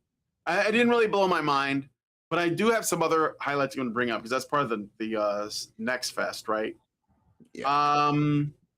So let me see what else you guys are saying. Raging Rat says, Honey Badger Arcade, have you guys heard about what Sega of EU has recently done to some dude? If not, Gamers Nexus did a story on it. No, I don't know, but I don't know if we have time to look at it right now. I'll look at it afterwards. Yeah, maybe we'll cover it next week, depending on what it is. What? I said maybe we can cover it next week, depending on what it is. Yeah, maybe. Toasty with the Mosty says, John, what's up, Toasty? All right. So anyway, let us know what you guys think about this one in the comments. We're going to look into the next story. So we're going to talk a little bit about some of the highlights from Steam Next Fest. And basically there's a bunch of demos. So like, I don't know if that's what the Next Fest is, but they have like a leaderboard for the most played demos, direct metric of player engagement via unique players and concurrent peaks. So at the top is Marathon, but I think it's mainly because it's gotten a lot of hype and everyone's talking about it right now. Doesn't necessarily mean it's going to sell well, but it's interesting. But I don't know if you've looked at any of these already, but what are some of the demos or games that the Next Fest got your attention? I'll be honest, I haven't. I was completely blind to this one. I need to actually look into it. I've been so caught up in just doing all my other work lately that I didn't even know that it was going on. Right. It's why I let you say when you're like, oh, cover Next Fest. It's like, all right, well, this shouldn't be too terribly hard of a thumbnail to do. But even in what I did was just so far, I just became aware that it's going on through this week, and and started actually last week on the 23rd. So I need to check into it though today when I have a little bit more downtime. But I'm still making Gooner reels. Yeah. John Ford says kind of like River City. Yeah, I mean the original Scott Pilgrim was a lot. They were obviously taking a lot from that too. Yeah. But I don't know, like the EX demo, I played it for a little while and it didn't grab me in the same way the original one did. And the original one is okay, but it's not like there's other beat 'em ups that I think are more fun. Like I like River City Girls. I like Streets of Rage. I don't know if it's part of this, but I know the guys from Cult Games got one of their games out in demo now, I think. Yeah, I mean, I thought when I heard about it being called EX, I thought it was just going to be like the original game, but with more stuff in it. But it wasn't. It's a different game altogether. But you can try the game out for yourself. So here are some of the ones that I thought stood out. So let me share a couple of these. So first, we're going to look at John Carpenter's Toxic Commando. I'm not going to play the sound. I'm just going to hopefully this won't be too janky. But this demo is available now. And so it's basically like a 4-player, I think, kind of co-op thing. Think like Left 4 Dead. But it's John Carpenter's brainchild. So I've seen some stuff for this. Yeah, so definitely has a different vibe to it. I don't know if this is going to show gameplay in this trailer. It looks like it's just like an animated thing. So let me just jump to this screenshots. Yeah. This is going to show some gameplay. So, you know, there's vehicles, and I don't know. I thought it was pretty decent. You have like special abilities, and I really like John Carpenter and everything that he's in. By the way, they're releasing like in theaters. They're going to be re-releasing The Thing, and if you've never seen that, that's like one of the great movies. I actually have that score on vinyl. You have on vinyl. Yeah. Yes. Yeah, for The Thing. I've got a special edition. It's actually I think 2 records if I remember correctly. But yeah, it's in a slip sleeve covering and everything. It's fucking great. Yeah, I mean, like it's not just. It looks like it's just like zombies, but I guess it's toxic commandos. Like they're like mutations, you know. So it's not just going to be zombies. So and it's going to have vehicle combat. It's going to have lots of weapons. You got special abilities. It's got RPG elements. So when I see it, I think of like 2 games. I think of Dead Island, which had like RPG elements, which I liked, and Left 4 Dead. Yeah. And it's for 4 players, so it could be a good time. Yeah, no, I mean, if it captures the vibes, they haven't done like a really good version of this squatting about. There's various things, you know. I don't know. It could be something that if you're into John Carpenter stuff, I think that this is one of those things where it's actually kind of being done more as a project of, hey, let's take a concept of this creative vision and at least do something with it. And so if it works, it works. We had so much fun playing. What was it? Friday the 13th. When, you know, and that seemed like a game that just was kind of just relying on the property. I think the same people that are doing that are doing the Halloween one now. They are, Ilphonic. Yep. Yeah, it's the same guys. It's mainly, I think, because of licensing issues with Friday the 13th, because like so many different people have owned that property, right? So. Toastie's making demands of me. She told me I need to take out the trash. Okay. Yeah, she's my work wife. She reminds me of you know, things that I need to do. Yeah. And they're so again, it's basically like Left 4 Dead with RPG elements, which is why I say I compare it to Dead Island, because Dead Island was like an RPG as well, and they were both 4 players, and there's different characters. So Toxic Commando looks pretty good. I like John Carpenter. I think it's promising. I don't know if I'm going to get it right away, but there's a demo. There's a demo, so yeah, you can actually check into it. The demo too. What was that? I say there is a demo though, so you can check into it. So that is kind of a nice thing. You can try it yourself. Yeah, check it out. Let these games speak for themselves. If you want to try it with me, let me know. We'll try to like link up and play it together. Okay. Indeed. Okay. Another one for people who are fans of Vampire Survivor. So I never played Vampire Survivors, but I know that a lot of people love that game. They have a new one coming out. There's a demo available right now. It's called Vampire Crawlers, and I guess it's 3D. It's like a card battler RPG thing, like very different, I think. But like again, everyone's talking about it. It's got a lot of buzz, so I thought I would share that with you guys.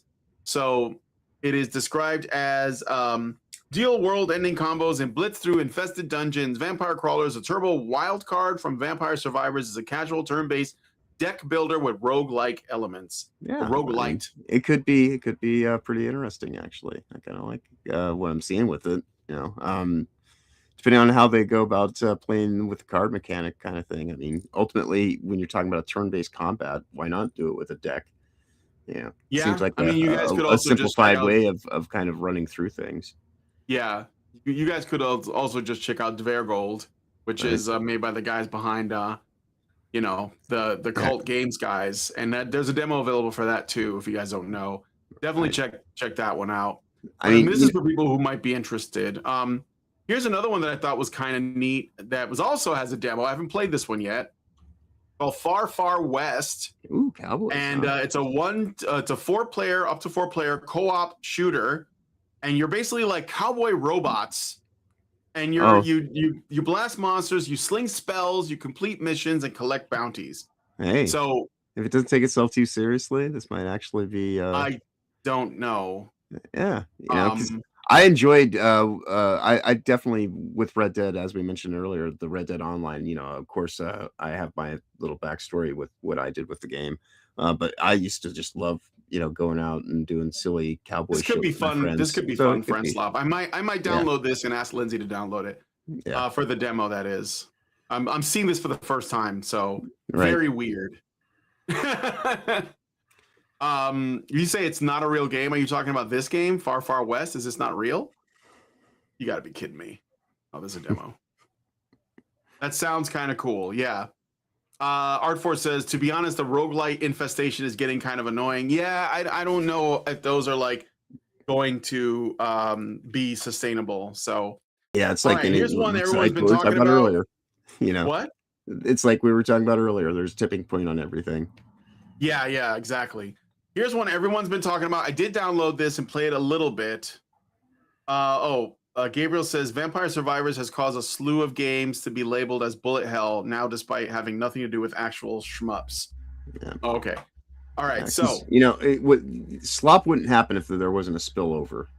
To be quite honest, because that's why it is slop, is because the bucket that's supposed to retain it from getting everywhere, and that's when you start getting just the things that are just kind of done, going through the motions rather than having like a reason to kind of be driven by something more, I guess, intimate to the creators, to put it in quick terms. So this game is called Windrose. It's been talked about. I think Asmongold talked about it. I learned about it through somebody else named Super Butterbuns, I think is her name, and she makes these fun videos, and she loves it, and it looks good. And I downloaded the demo, and I mean, I'm not good at these games. This is sort of like a survival adventure, so I think it might be comparable to Conan Exiles. That was like a survival type game, or even like Minecraft. But Black Flag X Valheim, and I liked it. Robert Johnson says, yeah, I haven't been able to make time to play it, but I did like what I experienced when I was playing it. And it's in the age of piracy, and there's magic in it, and you're fighting the land and sea. You can solo, you can play with friends, you build, you craft, and you explore. So this is the thing with me. I'm not good at the crafting and survival stuff. I like to just play, just go fight monsters, level up, get loot, continue the loop.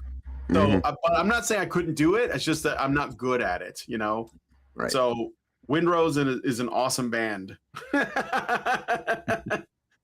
It looks like what Atlas should have been. So yeah, I would say check out Windrose. Another game that's really high on the list. So we have gotten pirates, zombies, vampires, and robots. Cowboy robots. Yes, cowboy. I think we've hit all. We just need ninjas. No. The one thing you don't have is gnomes. So we have. Oh shit! Burglin gnomes. These are like the top downloaded demos too. Indeed. What I'm talking about. These are the most popular ones. So Burglin Gnomes I've played, and I was playing before Steam. I think this event started, but you play 4-player co-op. You break into this old man's house, and you basically try to cause as much havoc as possible. Oh, this could be great. And we've played it. It's hilarious, but it is very janky. It's very janky, but you have to be okay with that. So Hey, for just the silliness factor, it might be, this is extremely even if silly. this is friend slop, this might be the most absolutely. Well, I don't mind friend slop. I actually don't have a problem with that. Yeah, no, but that's I'm willing to give a little bit more leeway on jankiness when it comes to just having outright silly good times. Yeah. So yeah, you basically have to complete a certain number of tasks in order to please the high gnome. And can you gift demos to people? Because I almost want to send this to Tomby. I don't know if you can gift demos. I guess you can send the link and say download this. I'll just send the link. I'll be like, Tomby, you have to absolutely get this, because he does game streams, and he's a wee little man who does awesome things. Oh, it's apparently it runs on like shit on Steam Deck. It does. You can play it on there, but it's not like it might. Sometimes some things play a little bit better in OS mode. I've come to find, oddly enough. So I might check it out, because it does seem like some stupid fun stuff, and there's always room for stupid fun. You know, we need to play Repo again at some point in time. That's absolutely. Okay, so next up we have a if you like your weeb shit, we got Fate Trigger. Fate Trigger is a 3D style anime hero-based tactical shooter powered by Unreal Engine 5, available across multiple platforms. So it's a tactical-based shooter with waifus, which I mean, that might be enough for a lot of you guys. I don't know. Like, I would check it out. I think I did start a download of this out of curiosity because I was curious if it was just fan service or if it actually has depth. Yeah, but it does look good. But we're looking at like a cinematic, right? So, right. Yeah. No, if it's got decent centralized play mechanics and has the presentation for it, I see. There's this is the beginning of the cell shaded waifuing that we're going to see in a lot of things. Oh, we're definitely going to see a lot of that stuff for sure. We're going to see a lot of this stuff. But a lot of it actually is making its way into the actual gameplay, like Ananata, the game that I'm looking more forward to than GTA 6. What? Ananata, the one that we covered Ananta. Before. Yeah, Ananta. Yes. Yeah. Let's see. What else we got here? Okay, yeah, here's another one that might be interesting for you guys. So there is a game called Everything is Crab. And everything is crab. It's an evolution game, animal evolution roguelite, another roguelite. Right. Everything becomes a crab ultimately. Is that what it is? Yeah, evolutionarily, everything ventures towards crab. So everything is crab is a great concept, I suppose. Yeah. Is the most highly evolved form of evolution, they say. Yeah, if you like this kind of thing, I guess. Right. There was another. Oh, well, let me look at my own list because I have a few games that I was just like, "What the fuck? This is so weird. I have to play it." So I already told you all about Darkhaven, which I made a video about and we talked about, made by the guys that made Diablo 2 and Diablo. Excellent, right? Then we have, I got to show you guys. Okay, first let me show you guys Yap Yap again because I love this game and this one was also quite popular for people. It's basically another friend slot game, but you play wizards and you cast spells with your voice. Basically, you say the words and the spell happens. So, it invites all kinds of shenanigans and wackiness. The game is literally $10. I think it's worth it. And again, I think that like these games right now are going to be very popular. Look at all that. Yeah. Similar to what? Is this have a thing in it like Repo where you have to carry things collectively? No. It's in Repo you're taking things and extracting. In this game, you're basically destroying things and defiling. Okay. So it's actually less about managing stuff. It's not like Lethal Company. So a little bit more Twitch. Yeah, but it's about it. You're basically mischievous little apprentices that know a little bit of magic, and you go into this archwizard's tower, and you're basically causing havoc. Nice. And you can brew potions. You get different wands that have different spells, but you have to ultimately please your archmage, I guess. And it's a fun time. I like Yap Yap quite a bit. So I think it's a really good time. You have to send me a link to this one because I might have to suggest this to Will because we do unlock games. So after we get out of here today, that's probably what I'm going to do is some jackboxing over on Will's channel. Yeah. But we're looking for good multiplayer games and for $10. Oh, Yap Yap for sure. You don't have Repo, go ahead and get that. Yeah, he's wanting to do Shredder's Revenge right now. Try have him download the Berglund Gnomes demo. I'm not for sure. I think Yap Yap allows up to 5 players or 6 players, like Repo does. But Gnomes might be 4 players. So, but yeah, I would just check that out. Okay, here's one that I did not expect to like and get into, but I did play the demo for this.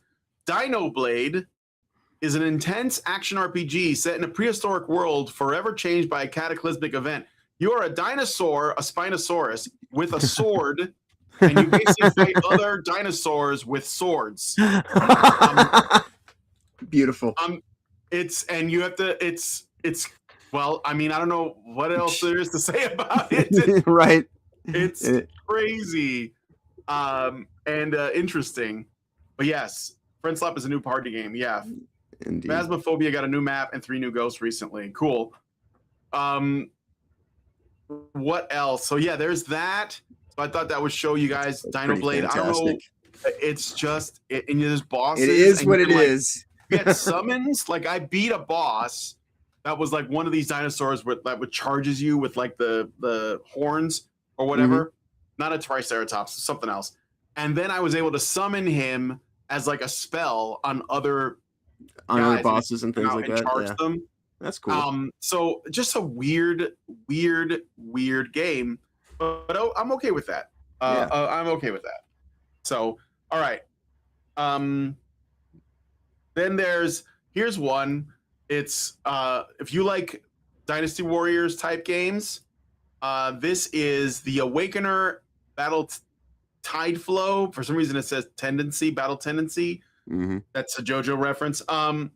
And you are an elf woman, warrior, sexy elf chick, and you're basically fighting hordes and hordes of goblins, ogres, orcs, hobgoblins.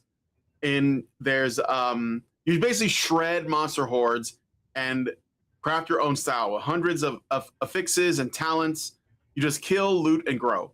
So I guess there's also like a different character, but the demo lets you play as a female elf. Nice. Warrior. So surprisingly, that is what? Oh, last night, one of the guys who's on our show, he makes AIs of Toasty, and he made one of her as like more of like a battle mage, and various things like that. What were you playing? We weren't playing anything. Kyle, he was making AI versions of Toasty. This being a battle elf girl just kind of got me thinking about like the stuff that he was making last night, and surprisingly it was similar, but she was not technically an elf, but this looks pretty sweet. Yeah, really. I think my last one, there's other stuff I could show off. There was this one, there's this one game called Shell Soldier. I tried to demo. I might make a video about this one to show off the demo. Yeah, but well, this I think this goes through the Sins on the 2nd or the 3rd, if I remember correctly.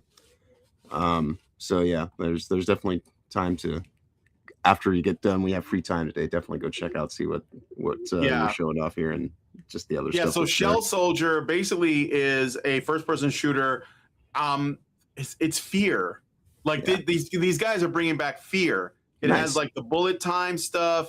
I don't know if they're going to show any in this gameplay, but definitely check out download the demo for this if you want to. If you like Fear, which with the and all of that, like you can see him doing it there. Right. Throwing knives. This one was actually pretty fun. Yeah. I gotta say, I really enjoyed it. And again, small studio. Fear at home. Yeah. I mean, the nice thing is these demos won't go away, but they'll at least be highlighted for the following 2 days from when we're doing this. So this stuff's looking pretty sweet. This is why I 2025 was definitely the rise of the indies in gaming, and kind of us just saying, no, this is our hobby, and we want it to actually be about just good times and actual legitimate things that pertain to gaming and not all this other agenda infiltration bullshit. So things like this is great to see. Yeah. All right, last one I'm going to show off, and then we're going to wrap it up. This is Might Rhea. This is another weeb game. You are a schoolgirl that is obviously a superpower person that fights kaijus, and you get filmed by a classmate who wants to be a streamer. So, nice. And this one it's got insane like combat in it. It's sort of like a basically it's an action game with intense combat, and again, it's a small. I think this is a pretty small company. Sulaco, Trepang 2, and Severed Steel are all inspired by Fear. Yeah. Yeah. No, this is looking pretty sweet. No, it's crazy. Like you are flying and all kinds of shit. Like it actually gets a bit hard to like see what's going on. It gets Right, pretty right. insane. I don't know if they're going to show a lot of the combat. I think they're like setting up the story stuff here, Right. but which I don't know anything about. But I just know that there's giant monsters, and you're like a super powered schoolgirl, basically. Nice. So yeah. What's the other? Yeah, you see how they're like in the air, and you're basically leaping Yeah. from place to place. You're fighting giant monsters. Yeah, So- badass, you know, waifu games. Yeah, we love the ladies in games. Yeah, we like this stuff. We're okay with this. Yeah. And it's all you know, it kind of reminds me, it's like Kill a Kill. I guess if they could make a Kill a Kill video game without the license, that's what this would be, I suppose. To some degree, I don't know. But anyway, those are the demos that really jumped out at me that everybody's playing right now. Some of them I know about, some of them I'm discovering for the first time. Yeah, Norwegian Tippler said something here in the chat that just got my mind thinking. He said, "So you essentially play as an elf woman trying to preserve her virginity." And I'm just thinking that I can't wait till somebody goes and makes the Amelia game, you know, where you're fighting for the you know, reestablishment, the restoration of white culture in Europe, and you have to battle the influx of illegal immigrants. Or even legal immigrants in their case, you know. That'll probably have to be a twitch.io game though. might be a little, I don't know. I'd love to see it. Yeah. Amelia, the game. Well, those are the game demos that I thought were most interesting. And you know, this is like in light of you know, a lot of the stuff that's happening to like the big studios, but a lot of these smaller ones are doing a lot. And there's so many more we could have talked about. I know that Defect is like well underway. We talked about Into the Black.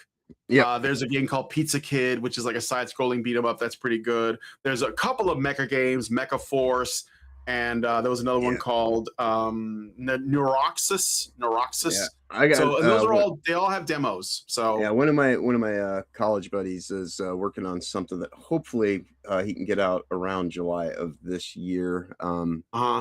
Given certain kind of reasons, it would definitely be best to capitalize on that. But he's working on because I like to always highlight stuff that I know is coming from people that you know, that I went to school with that are still doing it for the right purposes. So yeah, I can't wait to find out more about Defect, and Into the Black should also probably be there. I think Into the Black's got its demo out, which because we covered it here. And then I don't know when the beta's starting specifically for Defect, but hopefully that'll be here soon. Yeah, I'm hoping for that as well. I mean, I did try to but yeah, definitely support the indie games, and definitely the next Festa is at least built around that concept. Unlike you know, this is a much better way about kind of doing the thing that we were just kind of going after Highguard for, is, you know, the highlight of games that are coming out in the format that Jeff Keighley does it is dead media. This is actually just, you know, here's the thing, go get it, and we'll highlight the stuff that seems interesting and make it a little bit more accessible. Yep. So all right, well, we're gonna end the show here, guys. Thank you guys for coming on the show. What do you got going on this week, John? Immediately after this, Will was talking about doing some Jackbox games today, I believe. So probably gonna pop over there. Suggest to him, we got to do, of course, reviews for Red Dwarf tomorrow. I'm going to suggest to him that we finish up the season that we're on, and then do the ranking that we keep seemingly put off, that we're supposed to do on Tuesdays. Of course, that'll be tomorrow, starting at 10 a.m. Eastern, if all goes to plan. And of course, you can always find me there with Will on Sundays, Tuesdays, and Thursdays with Iris Rhoda.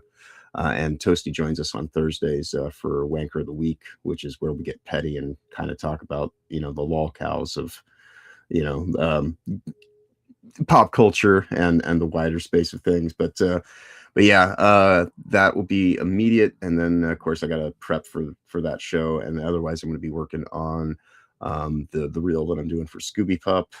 And hopefully I'll get that finished here in the next couple of days. But Toasty and I obviously do our stuff here on Rumble. at 8 p.m. Eastern, Sundays, Tuesdays, Thursdays, and Fridays every week. And of course, we do our thing here on the weekends. But outside of that, we're going to start also doing some gaming streams on Monday night on Killer J's channel for Fallout 76 stuff. So yeah, I don't know, things, just staying busy. And definitely, if you guys are interested in Fallout coverage, we've done 2 episodes so far of our Thursday night reviews for Nuka Nights that we do over in our Fallout shelter, specifically on Toasty's channel.